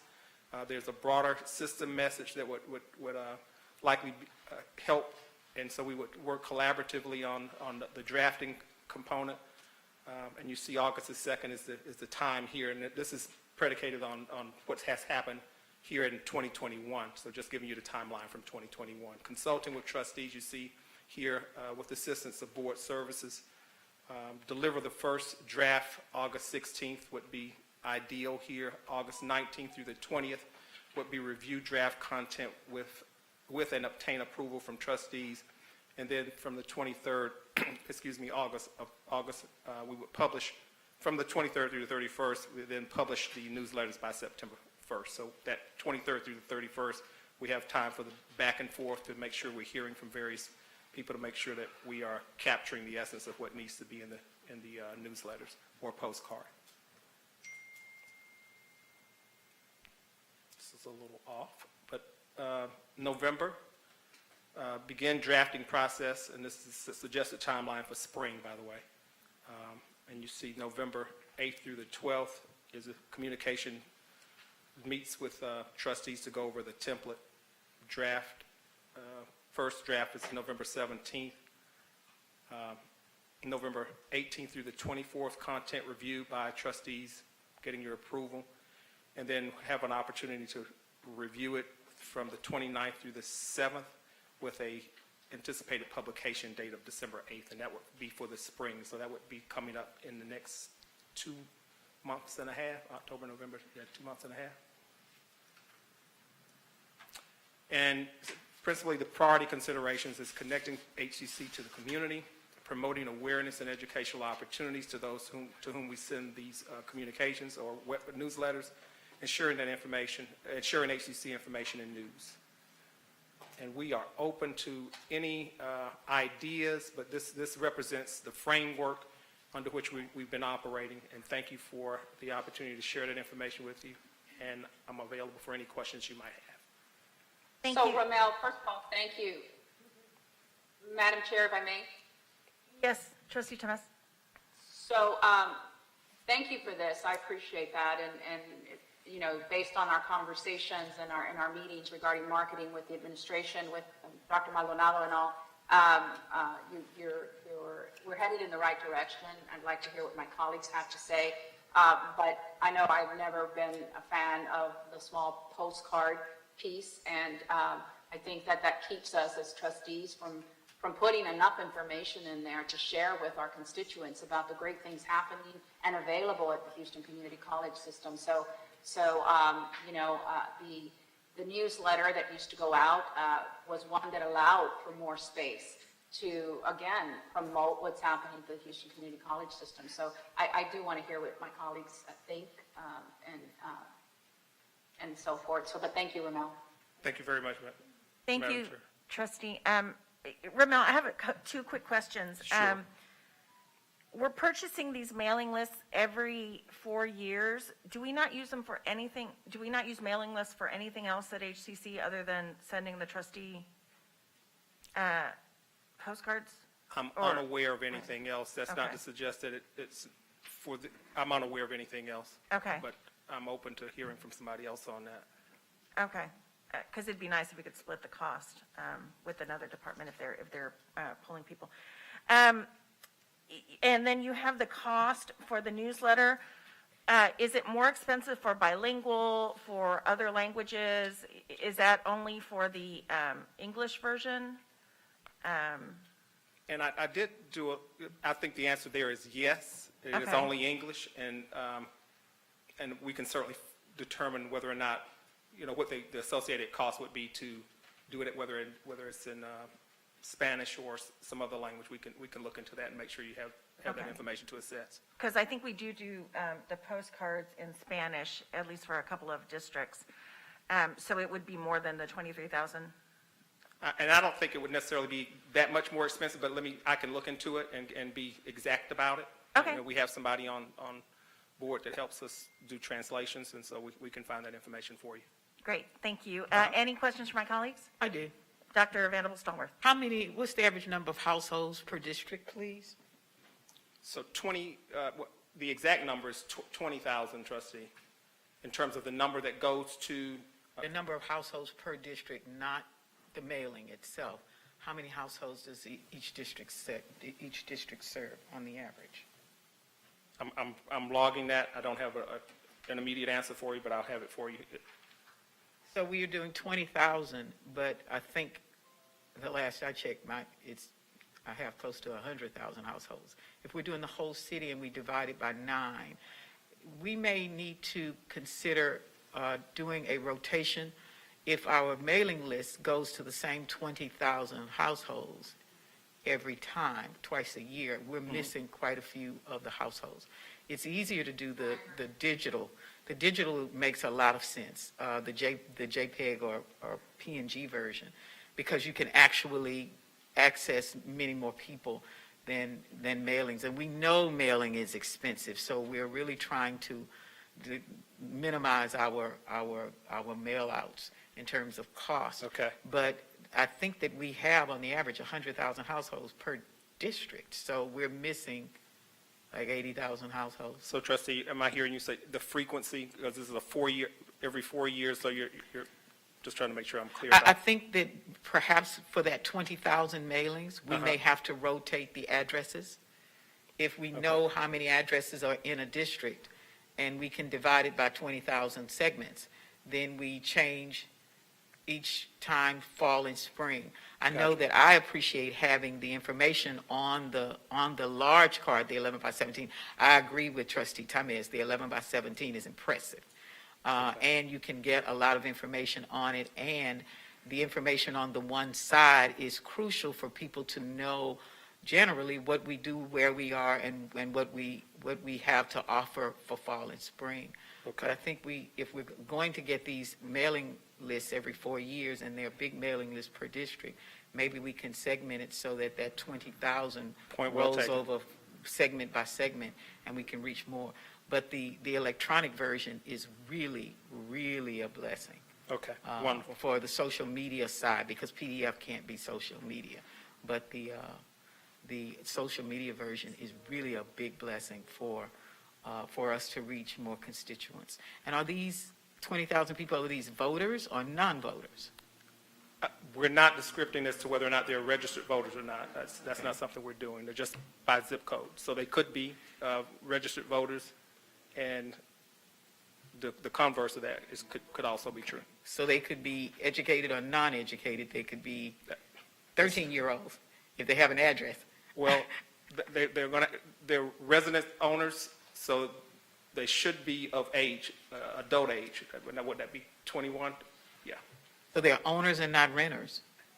Let me double check, but I think that's right. Let me I double- believe Dr. Maldonado has, I think there is a distinction there to Dr. Vanderbilt-Stallworth's point is on the slide, it said residents, and is the list households? And if you're doing them by zip code, are you getting households or the number of residents? You have multiple residents in a household, so we need to get Yeah, more let me granular. double on that. check that, trustee, so that I'm speaking accurately to you, because I don't know that off the top of my head. I believe her number is fairly close. It's about 90,000 per district based on the last redistricting. So we need to get some more data for the board on that. So if we can, one of the challenges I had, Chancellor, is I had a household and they got 6 cards. So if we can streamline it to say by address, so if it's 6 people living at an address, you still get 1 card. That would be helpful too. Okay. I agree with Trustee Vanderbilt-Sparworth. I think that the digital is very, very important, that we, and I know this is something that I have been asking for, that we really need to move into the 21st century when it comes to how we communicate, and it's got to be several avenues, right? Which the college already institutes. But in terms of this particular information that the community gets from their trustees, from the person who represents them and is giving them information about what's available, I think it needs to come in different modes. And so I agree with what my colleague just said, and I hope that as a board, we set up the framework for what we want, and we want to include it, because in the end, it's not about, individual trustees or ourselves. It can't be. This newsletter is about helping the college, promote its message and its programs, because right now, more than ever, we have to make sure we use every avenue, including the trustees, to get the word out. You, trustee, are there any more questions from any of our fellow trustees? Trustee Skiller and Jones, I'm sorry. Yeah, does this go out to the student households as well, or just to general public? That's a very specific question that I want to double check for you, make sure that that's accurate, but it's categorized as residents. And so let me make sure of what that entails, trustee, and I'll make sure you have it in writing. Okay, because that's a whole database of, and I'm not saying necessarily to mail it to each student, but if we have student email addresses, to me, it would be a bigger return on investment to make sure that all the students are getting them too, and share with their households. That kind of triples what we're doing And we have a with system very called- little investment. We have a system called Eloqua with email addresses. One thing about the email addresses with respect to the solicitation that we do with the provider of the names, a lot of folks don't give you their email address. So when you go through, while they might have the physical address, you may not have the email address. And so, but that doesn't necessarily apply to our students because we're using an internal piece. I don't know if there's any limitation on how we use students' emails, but we can confer with legal on how we might be able to do that. But, I would like to know the answer to that. If we are able to send them to students, and if there's, legally, are we able to, and if what would be a plan to do that? Because I think them sharing that in their households is very important. I think Dr. Maldonado has some additional. But I'm not done. Oh, Yeah. So, number one. And number two, blind household mailings, especially when we're paying for the mailing list, are not as beneficial as targeted. And so I think if we could put some parameters around targeting, that would be great when we're buying those lists, because we could just be sending them to households that aren't going to really benefit from that. And there are ways when you buy these lists to give them targets on who you're trying to reach. And I don't want to set that for you, but whatever they have available, I think it would be beneficial to do that. Yep. My second thing is, and Sharon and I have talked about this, let's just say so for myself, I have in my community a list of all my pastors, email list. I have a list of all of my civic organizations who have meetings and can share this information with the public. And several, I keep my own databases, right? Right. If when I email them, I had a link that I could put in the email that said, opt in here to receive your newsletter, then they could automatically get the newsletter and have that information to share with whomever they're meeting with or whatever. So I think it would be beneficial and cheap for us to be able to send that out by them just opting in. That way we know legally they've opted in, so they do want it. And B, we're sharing it, and they are in positions to share it with whomever, whatever audience they are in front of, churches and what have you. I know a lot of churches post newsletters and things that they get up on their information boards and that kind of thing. So if we're looking at increasing enrollment, I think we have to do things like that to ensure that we're actually getting the information into the hands of the people that can assist us with doing that. And that's it. Thank you. Thank you, trustee. Thank you for those ideas. Appreciate it. Dr. Maldonado, did you have additional information? Grades on the use of the student emails, I think that's, we don't have to, if she knows, we won't have to wait for some feedback on that. So, yes, thank you, Chancellor, and thank you, trustee. I think that's a great idea. We do have the ability to send that information to students. I do want to clarify that because our students take classes at multiple campuses, it is difficult to do that by district. So if we have a process by which we want to share it with all students, we're happy to send that message out. I have one more comment. Most of our students have cell phone uses, so the social media version can go to their cell phone by text message. Because I actually send mine out that way. And that's an easy way to, and they actually pay attention to their phones when they ping. Thank you, trustee. Any other questions from any of my fellow trustees? I have a comment, Madam Chair. I just want to say, Mermel, thank you. Tamaz, thank you. And all of the feedback and the discussion has been great because I think these are some great ideas and Absolutely. that we can implement and we can just do more and do better in terms of communicating opportunities here. So, Absolutely. thank you. Thank you, trustee. Any questions from my fellow trustees? Okay, seeing none. That's it. This meeting of the Marketing Committee is hereby adjourned at 3:22 p.m. Thank you, Sharon. Thank you, everyone. Thank you, trustees.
This special meeting of the Board of Trustees of the Houston Community College System for October 6, 2021 is now convened at 3:33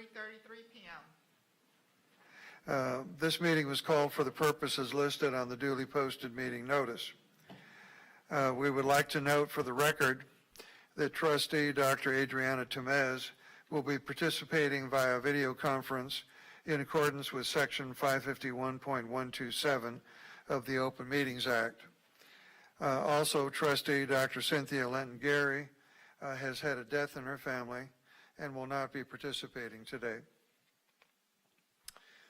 A citizen desiring to appear before the Board of Trustees shall complete the hearing in citizen form at least 24 hours prior to the meeting and file said application with the Board Services Office.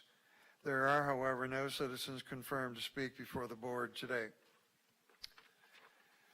We will begin the meeting with item A, the public hearing regarding tax revenue calculation and vote to approve 2021 tax rates for maintenance and operations and debt service. The Board has allotted this time for the public hearing for taxpayers to express their views on the tax revenue increase. I'm officially opening the public hearing on the HCC tax rate. Are there any citizens present who would like to speak before the Board regarding the tax revenue calculation and the vote to approve 2021 tax rates for maintenance and operations and debt service?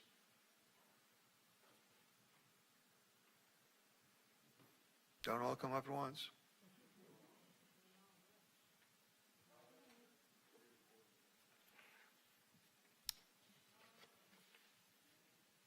Okay. Well, I judge that there's nobody here that wishes to speak on it specifically, so there were no citizens signed up ahead of time to speak before the Board on the 2021 tax rates, but we do allow for someone to just show up on a particular hearing like this. Okay, we'll proceed on then. Are we allowed to move from the trustee seat as a citizen to go over there and speak? Well, I guess if you can, obviously as a trustee, No, I just asked. speak up at any time, but if you want to say something about it, go ahead and do so. No, I'm just, I'm glad that we're keeping it as is and we're not increasing it for the citizens. So I just wanted to say that. Thank you. Okay.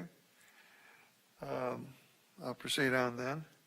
The no new revenue and voter approval tax rates are posted on the HCC website in order to comply with the Truth in Taxation Property Tax Code, Chapter 26. The proposed tax rate for year 2021, that's calendar year 2021, is 0.099092, or stated another way, 9.9092 cents per $100 valuation. The proposed tax rate is 1.2% less than last year's 2020 tax rate. We're talking now about the statutory rate, and is greater than the calculated 2021 no new revenue tax rate of 0.095133, and less than the voter approval tax rate of 0.09092.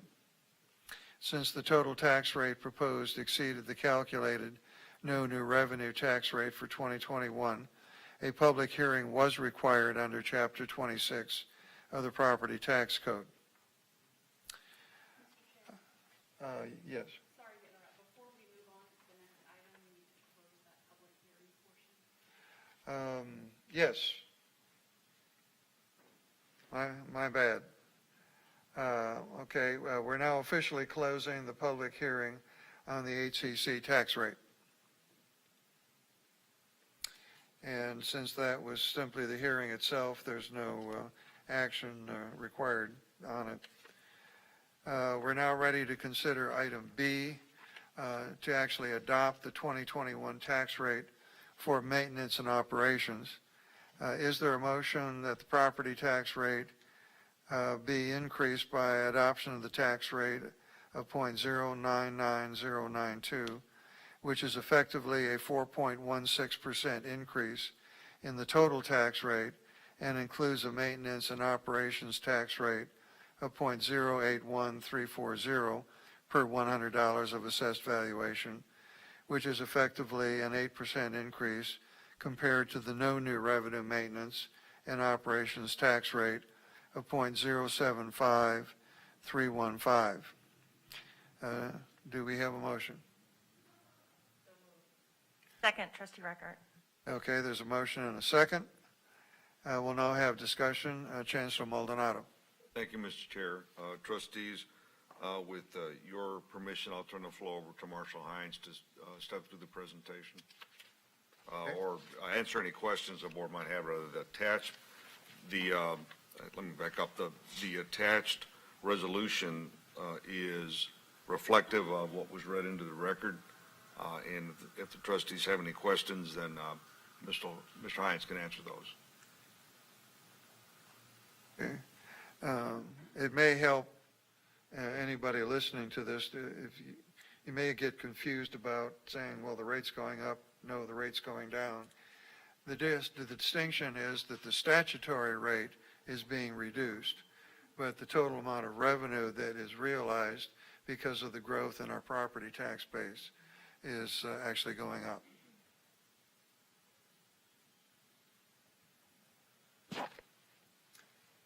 So anybody want to ask a question or comment, or Trustee Reichert?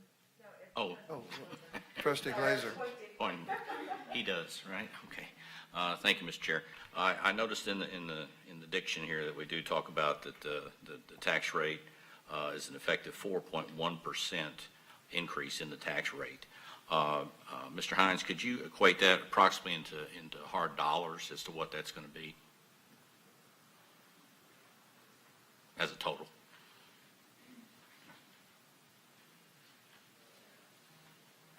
Thank you. As approved in the budget, we had the same formula budget for the fiscal 22 budget. So on June 16th, that was approved by the board, and so there's no real change in that. It's about, I think, a $6 million difference in terms of total revenue. And as the chairman mentioned, this is based upon a lower total tax rate, but our tax base continues to grow. But it's not just homeowners' taxes that are raising and the prices of their homes. You've got so much development going on in Houston. If you look at the apartments and the retail buildings and the commercial buildings, Houston continues to grow, so our tax base continues to grow. Thank you.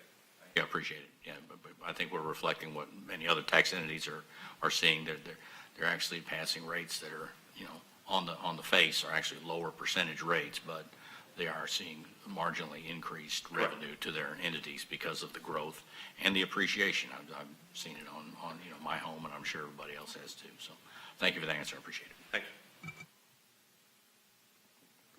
Anybody else want to say anything or ask anything? Okay. We have, of course, had previous agenda items dealing with the tax rate, so what's being proposed today is nothing new. And I say that because a lot of questions were asked previously that don't need to be asked again because we have the answers. So if nobody has anything further to say, I'll go ahead and call for the vote.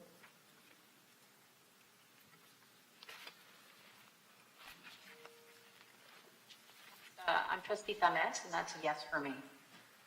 Received. Thank you, ma'am.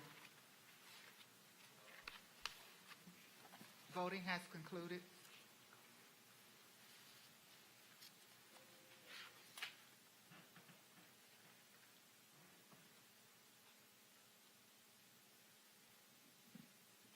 The motion passed unanimously with a vote of 8-0. Dr. Hanson,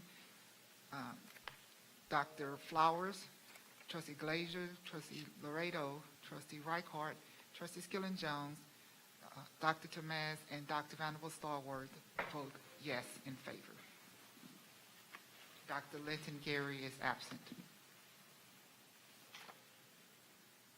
Okay. We'll now discuss the item C, adopt the 2021 tax rate for debt service.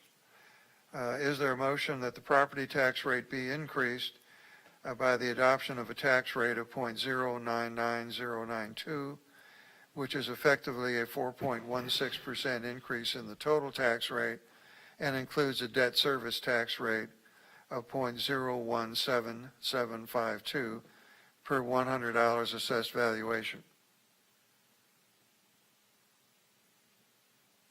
So moved, Trustee Rickard.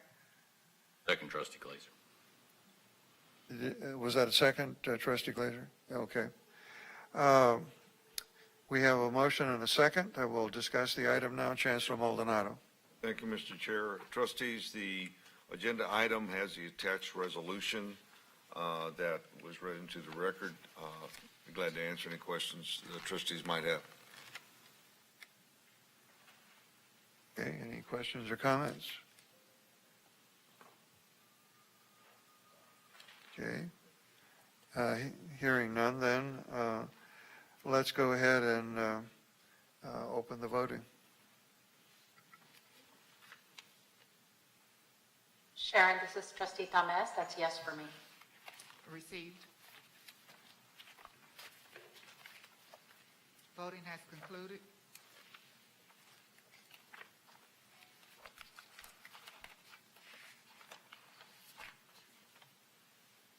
The motion passed unanimously with a vote of 8-0.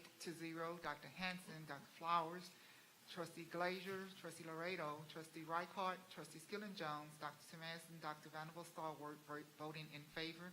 Dr. Linton Gary was absent. Is absent. I'm sure that the Chancellor will have an easier sleep tonight.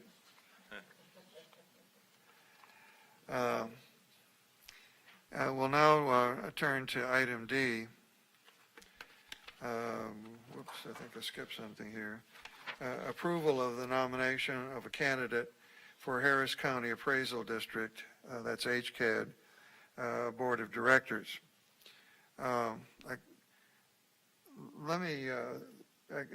was discussing with the Chancellor about how we really handle this because we have not received any proposed nominees from HCAD themselves. The current director who represents the non-HISD school districts and the community colleges, which together have one director that they can vote for, is, as far as we know, not choosing to run for the position. Well, I didn't ask for a second yet. Okay, I didn't get him. Well, I don't know what the motion would be because we don't have a nominee. So essentially what I'm suggesting here is we need to find out if there's anybody wanting to propose a nominee. So anyway, the person who currently occupies that position is the president of the Humble ISD Board of Trustees, who is, according to the Houston Chronicle, and I think that that's true because I've heard people talk about it, going to be running in the Republican primary for the county judge position for the next term. Who was that again, Mr. Chair? You broke up. Pardon? Who was that? Who did you say again right now? That was the name you... I'm trying to remember what her name is. Martina Lamont Dixon. Okay. Thank you.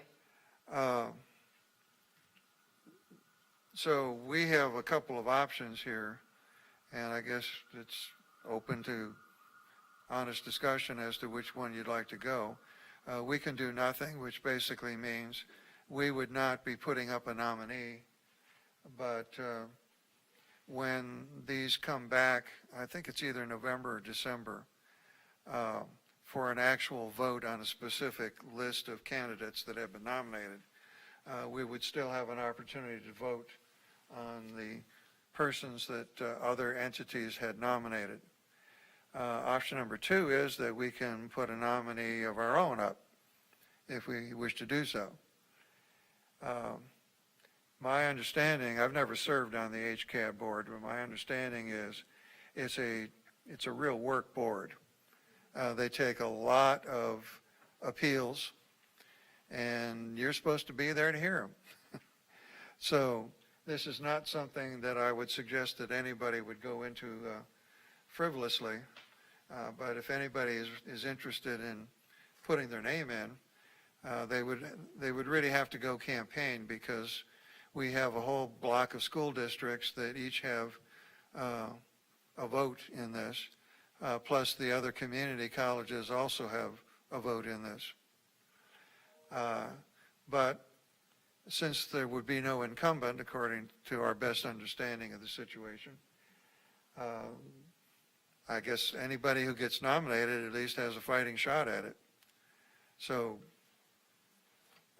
do you have an interest, does anybody here have an interest in it, or do you know of somebody out of the community that has an interest in it that could have their name put up? And as I say, if nobody knows of anyone and nobody here wants to do it, it's perfectly legitimate for us to just take a pass and wait and see who gets nominated. Mr. Chair, Yes, Trustee Tomez? when is the deadline to decide that, whether or not we're going to submit or not? October 30th. October 30th? So we still have time. I think it's a really, for my part, I think it's a very important position that we shouldn't pass up on in terms of nominating, but I, for one, would like more time, not personally for me, but to see what's, I have too much on my plate, unfortunately. If I didn't, I would jump on it, but just to see if there's anyone out there, you know, that would represent us well. Well, if it's the wish of the trustees, we could defer consideration on this and take it up on the regular meeting of October 20th and give you some time to think about it, ask around if you're so inclined, and see if we really do have somebody that we particularly like to nominate. Here. Chair, if I could clarify, the agenda item indicates an October 15th deadline. That's correct. This would be our I last. can't hear Melissa. Oh, so we don't have, This would be our opportunity to nominate someone today. The agenda materials, is this on? Deadline is October 15th. Thank you. oh, that changes matters considerably. I'm sorry, I see It, October 30th is a vote. Just for a point of information, the HCAB will actually supposedly provide us their list of candidates that are running on or after October 15th. So that's when we will have the list and bring that back to the board. Right, but at that point, nominations would be closed, right? Yes, sir. Yes, okay. So I guess I was right in the first case that if we're going to nominate somebody, I guess we need to do it today. Mr. Chair. And if somebody that we might nominate decided they didn't want to do it, I guess they still would have the option of withdrawing. Trustee Glazer, you want to say something? Yeah, I just want to comment on the procedure. The fact that we didn't know that there was going to be nobody to nominate until now doesn't really bode well for us. I think we should have had some kind of window, and I understand that it was posted at the 15th, but I think we assumed the 15th with a candidate to be considered today. And since there is none, and if we're not going to have another chance, we're really foregoing an opportunity. I think we might look at doing something, maybe having a special meeting earlier next week, at least have some type of window to have folks possibly put in their candidacy. I guess it would go to board. If you guys are willing to come back, obviously, next week we have the problem that Sure. we have the ACCT conference, so it would have to be pretty early in the week, I would guess. I agree, but the idea of us gaveling in today and not knowing that there was going to be no one to consider, and that we're just going to... Well, I think in fairness to the administration, the problem here was that Normally, the incumbents just say, hey, I'm running again, and nobody runs against them, and there really isn't much to do. But in this particular case, she, as my understanding is, she did not tell anybody either way whether she's wanting another term or not. But the presumption at this point is that she doesn't. Otherwise, it would be very foolish not to let that be known. Right, well, since we're having to make decisions on presumptions at this point, that's why I would like to delay it to Monday or Tuesday, perhaps post a meeting for Monday or Tuesday. I don't have a problem with having Don't make a nomination, but a at least we special have an meeting opportunity. on that one particular topic. Right. If it's the sense of the board that you'd like to do that. But I mean, it's up to you. I just see it as an opportunity for folks to at least get their name in if they choose to do so. If we don't have a quorum, and we don't have an election, we're no worse off than we are today. Right now, we have nobody to consider. Okay. Well, let me see what's on the schedule for. Can I have a point of clarification from our from our board counsel?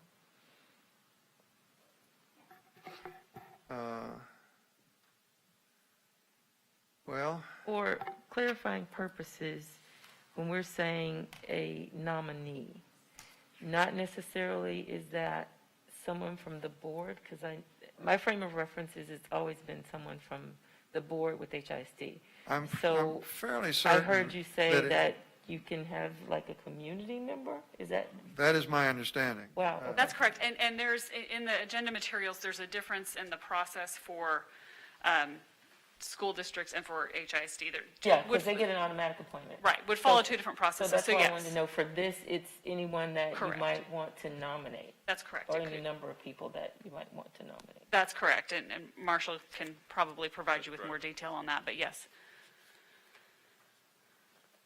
Okay. Well, As long as they don't have conflict of interest. Correct. next week, I guess the ACCT conference starts on Wednesday. I know we've got, I think it's 4 trustees that are going to it, which means, technically those 4 could participate remotely as long as the other 5 of us are actually physically present here. Or we could just try to schedule something on Monday or Tuesday, depending. I think we can still make Monday in terms of the 72-hour posting. Give me feedback. Is it something you want to go ahead and try to get a meeting together on, or? This trustee will not be doing another meeting. I will not be attending a meeting. I don't need an extra meeting. Sorry. If we don't have the consensus to do it, then I guess we're going to forego the opportunity. So that's where we're at. Okay. Sounds like that's where we are. I have a nomination. If we want to open the floor and do a second, I have a nomination. Sure, go ahead. We don't have the motion on the floor open yet, though, right? You don't need a motion or a second to make a nomination, so the chair's called for nominations from the floor. I believe that was your Yes. intention, Mr. Chair. So you can make a nomination. It wouldn't require a Okay. second. I nominate Carol Galloway, who is a 2-term city council person, 2-term HISD board member, has served on the Houston Land Bank before, retired, and is in the HCC boundaries of District 2. Has a lot of knowledge. She's retired, has time to attend the meetings. So that would be my nomination. Okay. Any other names anybody wants to throw into the hopper?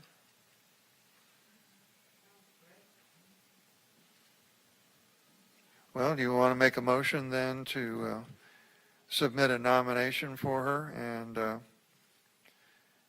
we can, if we get a second, we can take a vote. And if a majority want to go that route, then we'd put her name in as our nominee.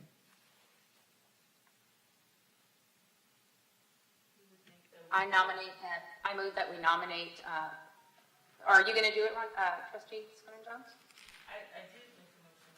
Yeah. You don't need a second for a nomination. Oh, You've made okay. a nomination, we can That's vote right. on the nomination. If there are no other nominations, then that nominee would win the nomination by acclamation. One last chance. Any other nominations? Hearing none, then the nomination is approved by acclamation, and we'll consider this item taken care of. And thanks for the suggestion, Trustee Skiller and Jones. It's always nice to at least try to have something to say about who are the people that are going to have control over our lives. We'll now discuss item E, the 2022 decennial review of HCC's regional accreditation with the Southern Association of Colleges and Schools Commission on Colleges, SACSCOC. This is a report item, no action required. Chancellor Maldonado. Thank you, Mr. Chair. Trustees, we've started with the decennial review process. It's a virtual process that we're going through this year. With your permission, I'll turn the floor over to Dr. Ewan to give us the update. Thank you, Dr. Maldonado, Mr. Chair, members of the board. Work that we've been doing since January of 2018 is quickly coming to at least this part of the close. On Monday, we started the what is in this case a 2-week process for our 10-year review on site. They are virtual, but it is considered the on-site visit. The second week, which is really the first week that's been added, has to do with a visit of off-campus instructional sites that have been added since the last time the committee was on site in Houston. Because we have so many with dual credit locations, new campuses that we have opened, they do a sampling of those and are making a way through that. They added several additional members to the committee to serve primarily as representatives visiting those locations. And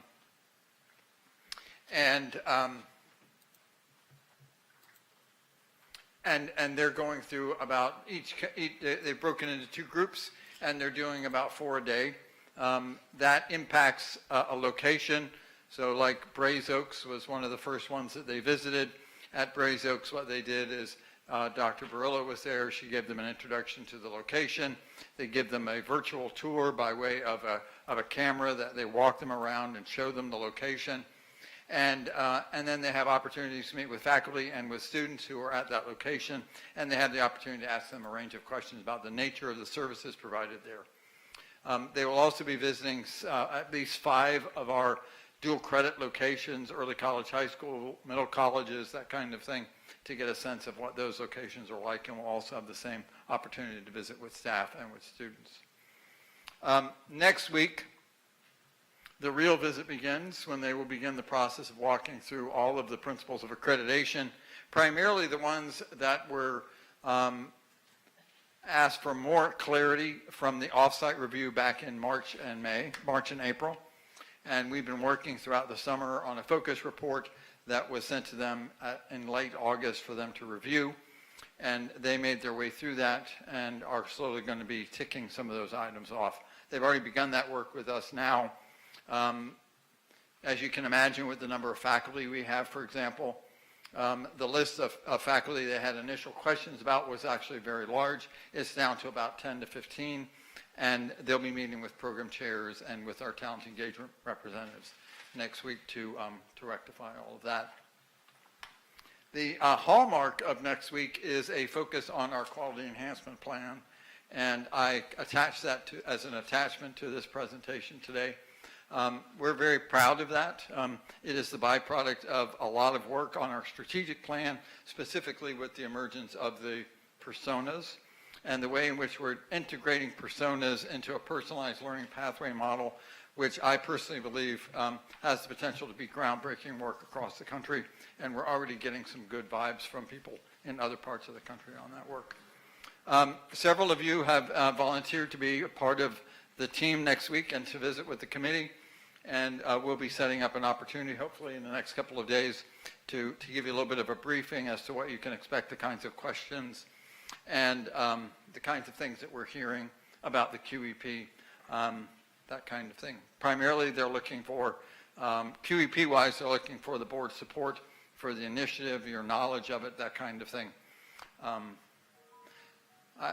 The presentation is all information you've seen before in terms of the timeline that got us here. I'm happy to take any questions you might have.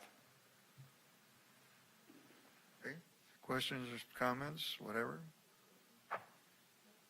I only have a comment. Go ahead.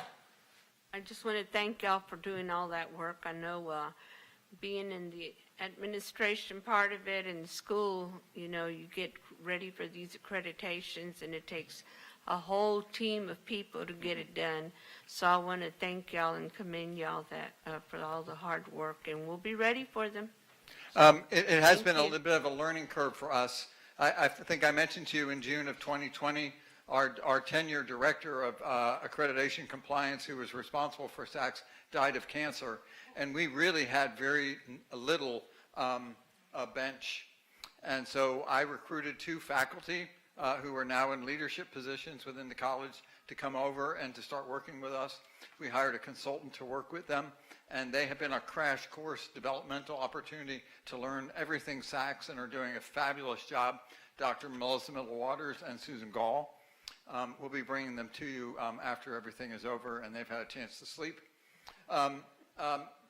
We've also designed this in such a way that there have been between 40 and 60 people working on this effort over the last couple of years, so that there is a broad base of understanding as to what we're doing, how it should be done, what they're looking for, and the kinds of things we should build into our ongoing systems. So we're trying to use this as an opportunity to learn and to become a better institution as a result. Thank you very much for your support. Thank you. Mr. Chair. Yes. Kurt, who from the board will sit in with you guys next week? It's my understanding that Dr. Linton Gary, Dr. Temez, and Trustee Reichart will be sitting in. Okay, thank you. The board chair was there on Monday this week to welcome the group, and I think you're going to be joining us again on Monday of next week. Yeah, they've got me scheduled for next Monday. Yep. Thank you. That's, Mr. Chair, I appreciate the work and hearing the backstory behind that, doubly so. Condolences to the family of the person that we lost, but I'm happy to see that you were able to gather it up and make it happen, and so There's a good team here. They're doing really good work. And we appreciate them stepping in to do that. Take them some of those brownies and they'll be okay. That's right. Yeah. Okay, anybody else? Well, hearing none. The board will now adjourn to close our executive session under Texas Government Code Sections 551.071, 551.072, and/or 551.074 of the Open Meetings Act as stated in the notice of this meeting. Should any final action, vote, or decision be required, in the opinion of the board, on any matter considered in closed session, such final action, vote, or decision shall be taken up in the open meeting or a subsequent public meeting of the board upon notice thereof. The meeting is hereby adjourned to executive session at 4:07 p.m. For those trustees joining closed session by video conference, please be reminded to disconnect from the WebEx for this opening session of the meeting and join closed session with the WebEx link provided for the closed session. And we'll be returning after the closed session. I don't think this will be an especially long one, but you know, it is whatever it is.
guess we can go ahead and proceed.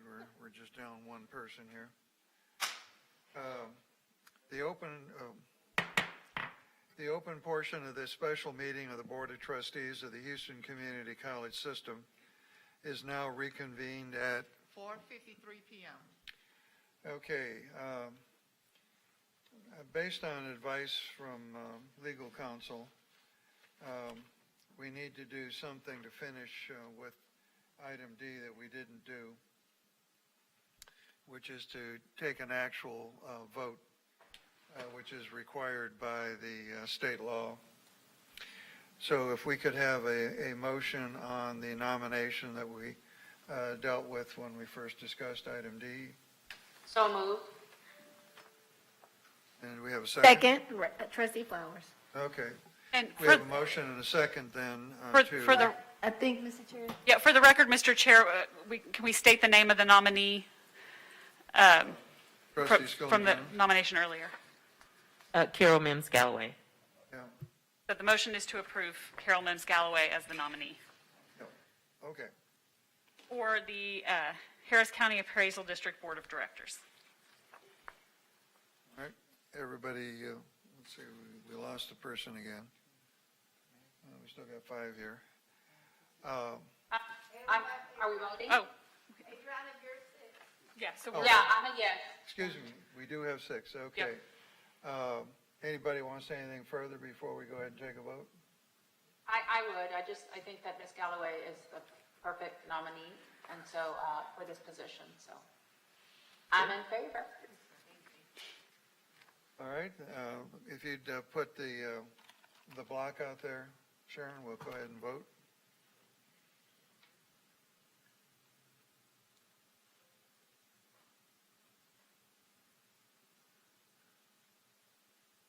And Sharon, that's yes for me. Okay, voting Okay. is concluded.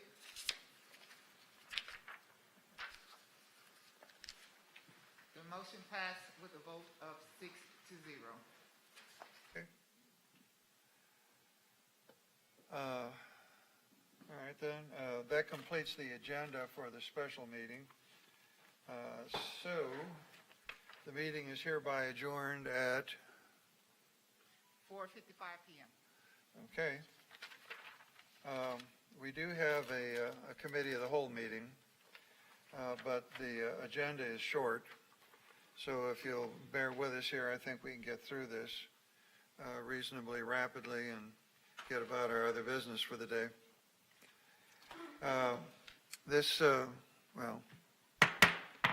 This meeting of the Committee of the Whole for October 6, 2021 will now come to order at 4:56 p.m. This meeting was called for the purposes listed in the duly posted meeting notice. We would like to note for the record that Trustee Dr. Adriana Tamez is participating via video conference in accordance with Section 551.127 of the Open Meetings Act. Also, Trustee Dr. Cynthia Linton Gary has had a death in her family and will not be participating today because of that. A citizen desiring to appear before the Board of Trustees shall complete the hearing of citizen form 24 hours prior to the meeting and file said application with Board Services Office. However, no citizens are signed up to speak before the Committee of the Whole today.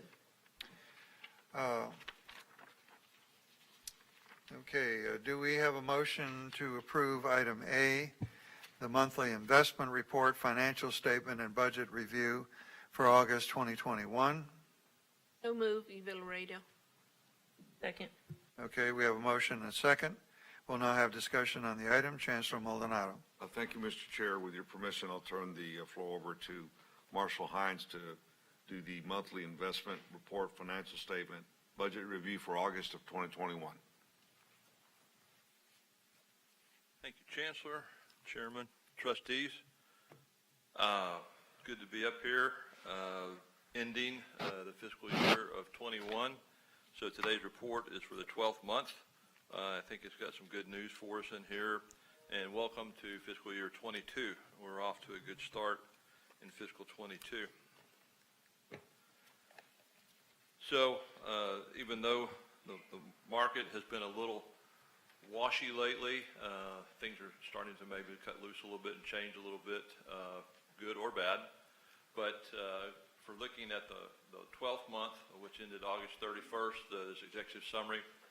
So investments have earned $13,000 and some change for August, and then for year to date, we had about $563,000 for the year, with a weighted average interest rate of 0.05% last month versus 0.6% prior month, and then 0.7% for last August.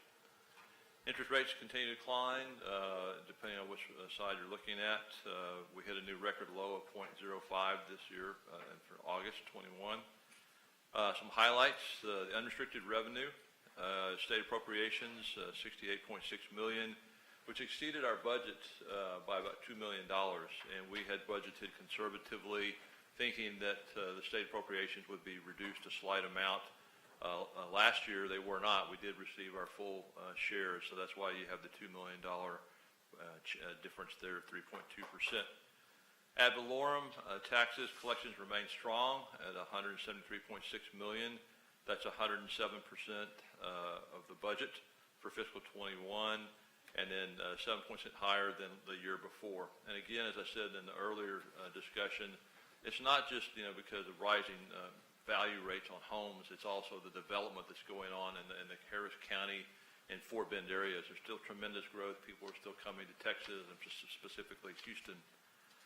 Tuition and fees collected $103.8, which was 84.3% of what was budgeted.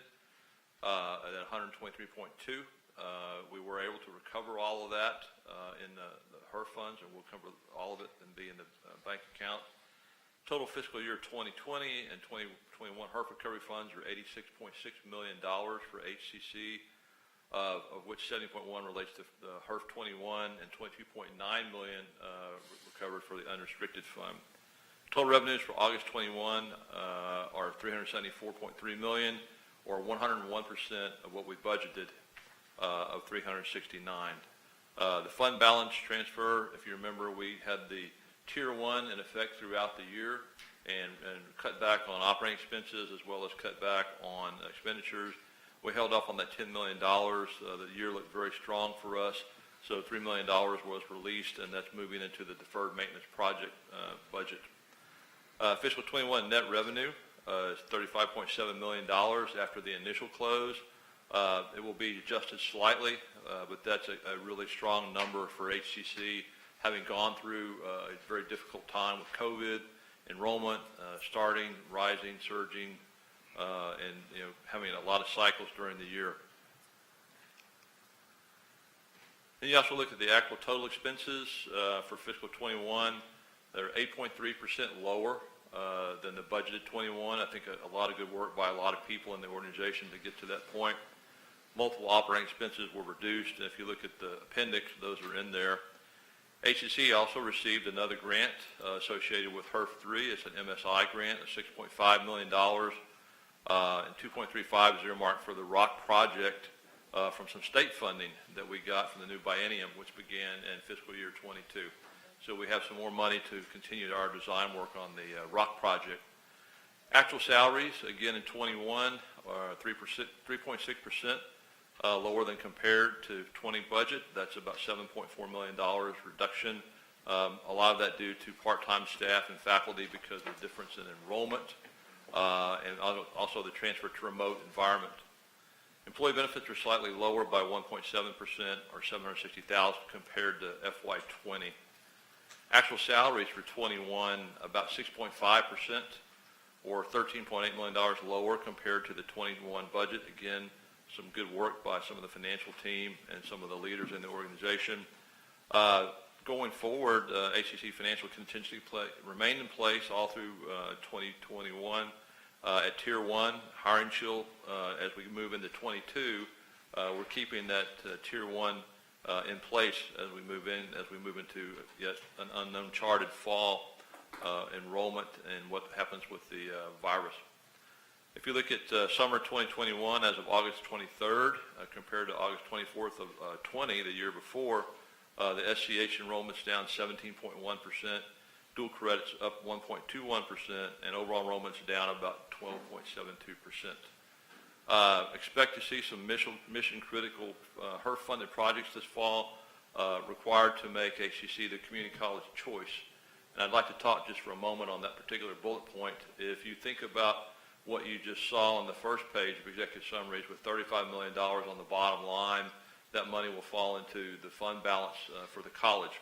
And that money is money that's been mostly recovered from HERF, and that money, once it's been recovered for losses that we have, can be used and spent for anything as if it were cash. You don't have to qualify, you don't have to follow any rules, you don't have to follow the HERF 1, 2, or 3 rules or guidelines. That's your cash to do with what you want to do.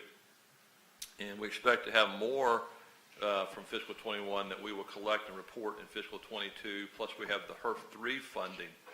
Now, the HERF 3 funding for project management and projects, you do have to follow the new guidelines for that, and I won't get into the details of that, but we showed you some projects that were being talked about. There were 41 generated by Executive Council, the Chancellor's Executive Council. We've narrowed that down quite a bit, and I hope in November that we're going to have quite a few projects come to look before you. And then also we may have a few coming in November as well.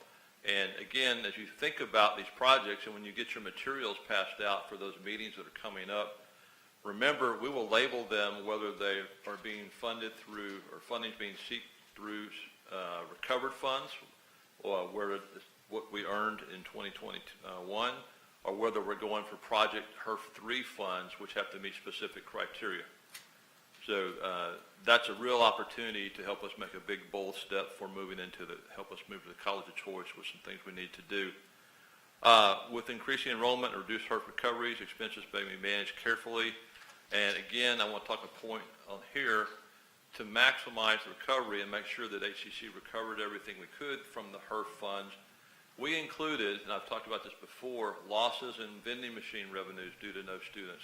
Loss of tuition and fees for technical fees, losing the book salary commissions we get, losing the credits that we get for working on projects. We're struggling with some cost changes on some of the capital projects and trying to get those in good shape, but we're in really good shape on almost all of them. But we've tried to, and even the rental space we have available or the lease space we have available, during the peak of COVID, we were not showing it. The brokers were not calling. You read in the newspapers that the buildings are empty. So we were able to even submit, qualify for some recoveries under that. So I think we've done good at trying to pick up where we could and keep us whole. But we tried to also calculate the best formula that would maximize our recovery. So going to fiscal 22, we lowered budgeted, for example, enrollment and fees and tuition, so we won't have that delta between the year before that was pre-COVID and the year that was COVID, so that the delta is smaller. So we, again, have a solid budget for fiscal 22. We made reductions in our operating expenses. We will continue to monitor those and reduce those and make sure that we focus on that. And then, again, would ask that we look at the investments that we have, and if there's anything, I'm hopeful that the market will pick up on interest rates, and we'll see a better return for us in fiscal 22 on our investments. So that concludes the report on that. I just wanted to mention again that on the taxes, since that's a big source of part of our revenue, that we budgeted 95.5% recovery and collection in fiscal 21. We're a little more aggressive this year at 97.5%. That's because we had a bigger tax base to collect from. So again, feel strong about the fiscal 22 budget. Very pleased with the budget results for fiscal 21. And I'd be happy to stop talking now and answer any questions if there are. Questions or comments? Trustee Glazer. Thank you, Mr. Chair. I wanted to go back again to page 2. So you're saying at the bottom, you said we had a revenue surplus of $35.7 million, and that's going back to fund balance. Is that correct? Yes. Okay. That 35.7, is that taking into account HERF funds, or, I have a hard time trying to, it's like we have a couple extra moving parts, because we have all this HERF money coming in, and how does it interact with our budget? I mean, do you separate the budget, try and run a budget without HERF money, and then you've got the HERF money and it plugs in to shortfalls, and then how much HERF money comes over, and how much is sitting in the bank, and is it not part of the budget? It gets, to me, unfortunately, it gets me to a point to where I can't see the fiscal numbers as clear as I would normally see. We've just got this big gorilla of money that's outside the norm that's coming in, and it's filling in shortcomings, but then, of course, we're filling in our own shortcomings by prudent actions, which leaves us extra money, which some falls under rules that we can spend it, and you're saying there's a window of money or opportunity for some of this money to where there will be literally no rules for us to spend. That's right. So we have a lot of moving parts when it comes to the budget, and not only what to do with the money, but really trying to measure how we're doing, because this variable is so large, impacting our normal formula. So it's a challenge for me to kind of keep up with it. And I understand, it sounds like we're going to have now, from the board's perspective, it sounds like we have some serious views next month when you roll up a bunch of projects in November. You've mentioned in your discussion. So I think that's going to be a time that the board members are going to need to come together and get on board with whatever the executive team has come up with for proposed projects. So I look forward to seeing that. In the last several budget cycles, I haven't heard the discussion, and perhaps we can talk about it next time. Where are we at on our unfunded liabilities for pensions and healthcare costs, and where is that going? Is HERF money going to help with that? Are we looking to apply any HERF money? Is it a number that we're just booking in as a number because everybody is just in denial about ever writing checks for this huge liability that just keeps growing? Sure. And I would like to hear some more about that, and perhaps what we're looking to do, and what other institutions are doing, because it's not an issue that's unique to us by any means. So I'm curious to see how that's going to be covered. I would think that through the national and somewhat at the state levels, all this money flowing is going to, I'm sure that some of these funds are going to get buttressed up somehow, some way, and I'd sure like to hear how that's going to happen, because sooner or later those checks are going to have to be written. I don't know how that's going to work out. I've gone to the state meetings with the chancellor over the last year, and the accounting folks say, oh, it's just a number. You don't even use it in your calculations for your ratios or anything. You just take it out of the system, and I'm just concerned about it. So I would like to hear about that. Chancellor, I think you wanted to. Trustee Glazer. Yes, sir. And trustees, on page 4 of the summary. Yes, sir. You can see the breakout of the HERF money. So out of the 35.7 million, it's going to fund balance. There's about 23 million of that came from HERF, and there's a few other numbers as you can see them in here. But when you look at, it's approximately 11 million that's going to fund balance that came out of operational savings. So if you look at the total expenses, we budgeted 369.3, and our expenses came in, and these are not final numbers, but the expenses came in at 338.6. So if you take a look at this sheet, I think it'll help. Okay. This is where I go to try to figure out, if we put HERF aside, how did we do, right? So that you make a good point, and this is helpful. It was helpful for me. Hopefully it will be for you.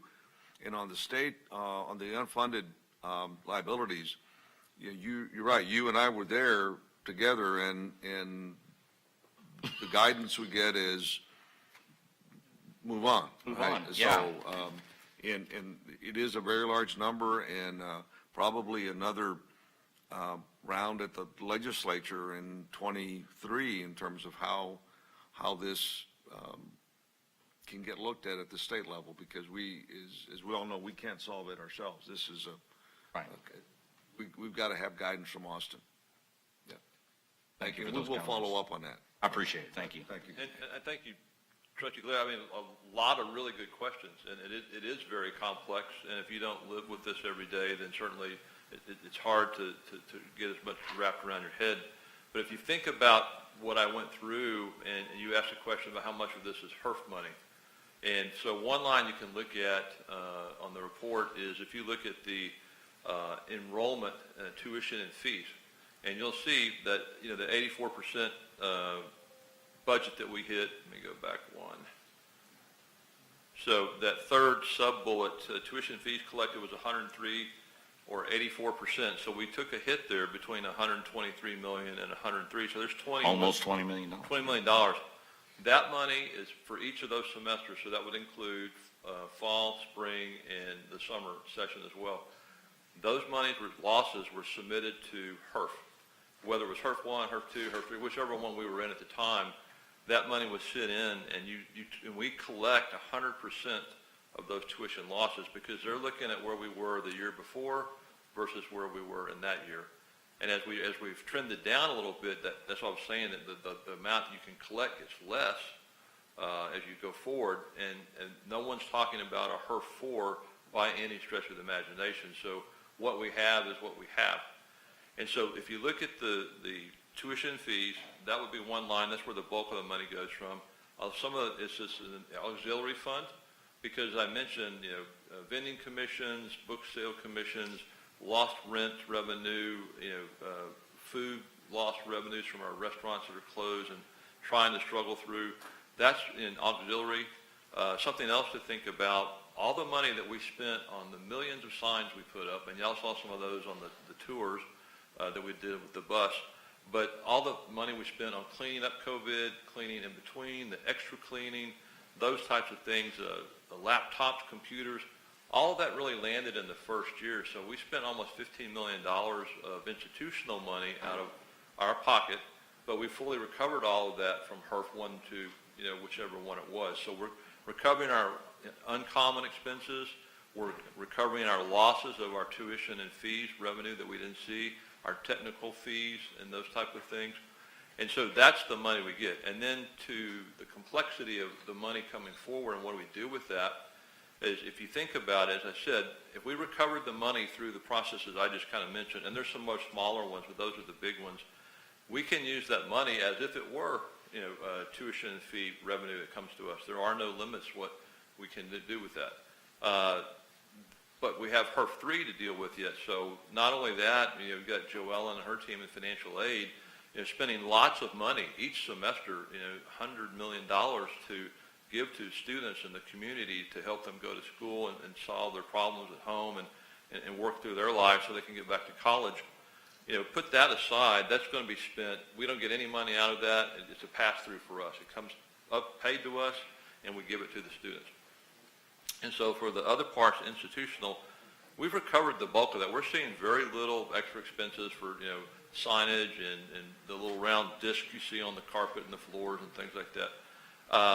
But what we want to bring forward are what the Chancellor's Executive Council and the Chancellor feel are important to move us forward. And I'll give you one example, is a touchless HCC campus. So for a relatively small amount compared to what we earn a year, and what we spend a year, there'll be a project coming forward where it makes the restrooms all touchless, so no one has to touch anything, and then that will be funded, and that will qualify for 100% funding from HERF 3 because it helps prevent COVID transmission.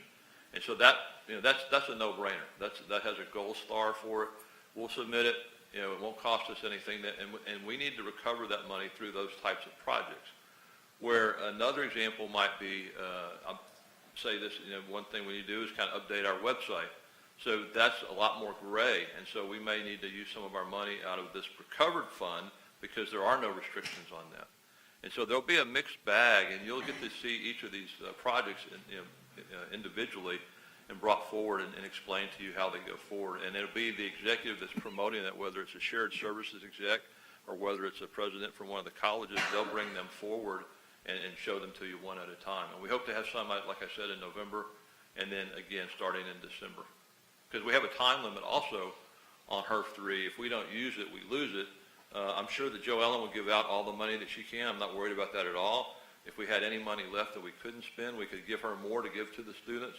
But I think to get us where we want to be, and so many projects that we have that are good projects and have a good return for the community, that have a good return for the organization, that, you know, we need to look at those going forward. So I look forward, and then I will try to do a short presentation, maybe for November, December, about the benefits, costs, and do a little short thing to update you where we are on that. Thank you. I appreciate it. That just, And I Go do ahead, want, trustees, when we finish closing out the year, we will break out the amount that went to fund balance as a contribution from operational decisions. I'm not sure it was, earlier I said 10 million, it's probably closer to 2, but we're still working through that. So my numbers are all, at this point, not firm. When we work through it, we will present that to the board. This discussion kind of reminds me of when I've talked to investment folks and they talk about, you know, tax laws changing. I remember about years ago in '86, there was a mega tax law change. And investments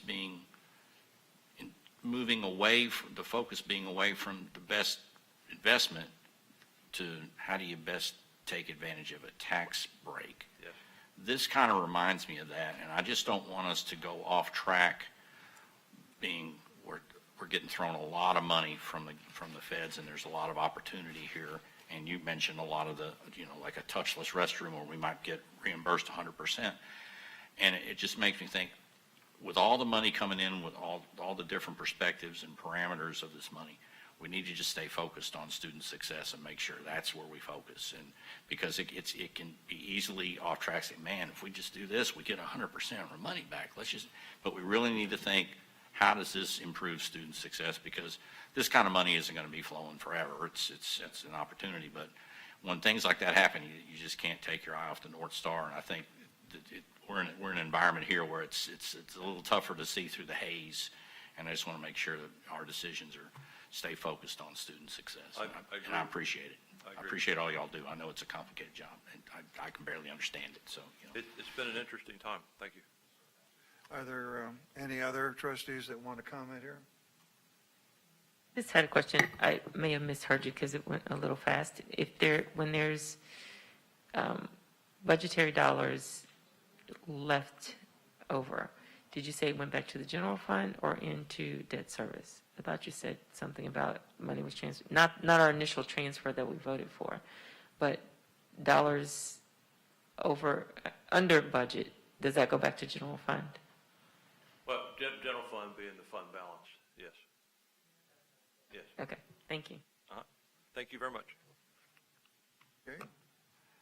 We need to take a vote on this report to whether or not to accept it.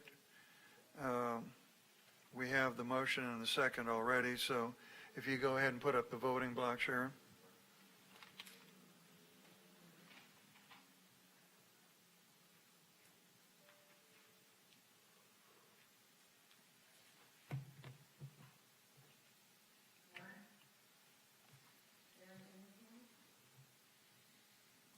No, but we can hear. Okay. Hold on, I'm standing in the Mrs. building. I just Gomez says yes for me. Sharon, did you copy?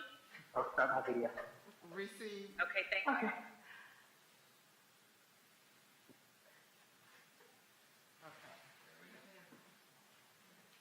Okay. And Dr. Vanderbilt Stallworth?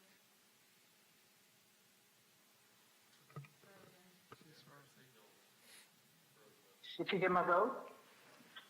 Hold on. Yes. My vote is yes, if you can hear me. We have to be able to see under. Right, we have to be able to see you on the video. I can see me, you can.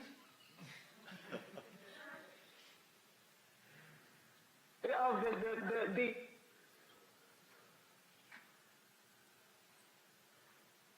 oh no.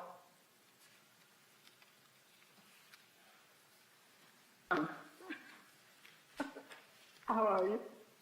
I'm gonna wave. Okay, can you see me now? Yes. My vote is yes. Received. The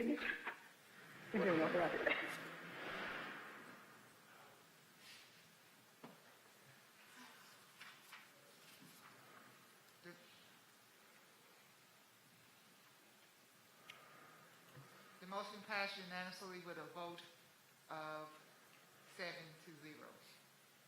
Okay. That brings us to our final item on the agenda today. Item B, report on legal fees for fiscal year 2021. This is a report, no action required. Chancellor Maldonado. Thank you, Mr. Chair. Trustees, we bring forward today the legal fee report for fiscal 2021. With your permission, Mr. Chair, I'll turn the floor over to General Counsel Ashley Smith. Thank you, Chancellor. Mr. Chair, trustees, do you have before you the report for the legal fees? It's under item B of your agenda. The bottom line for legal fees for the year end is $1,998,000. Comparing that to the previous year, the expenditures for 2020 were $1,650,000. We are $347,000 more than what we spent the previous year.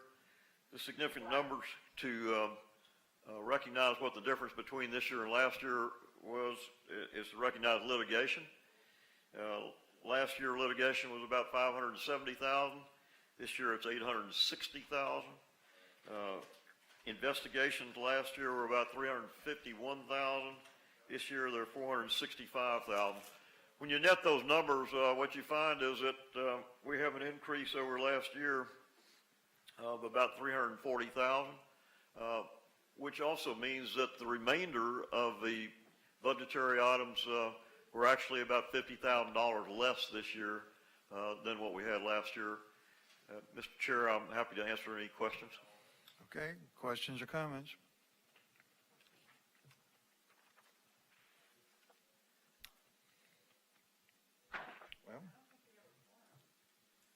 Well, we don't have to for a report.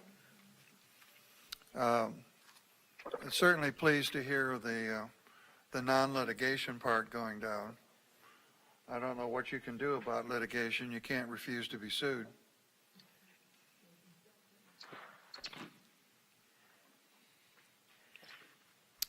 Well, if there are no further questions or comments, we'll declare our agenda is complete for today.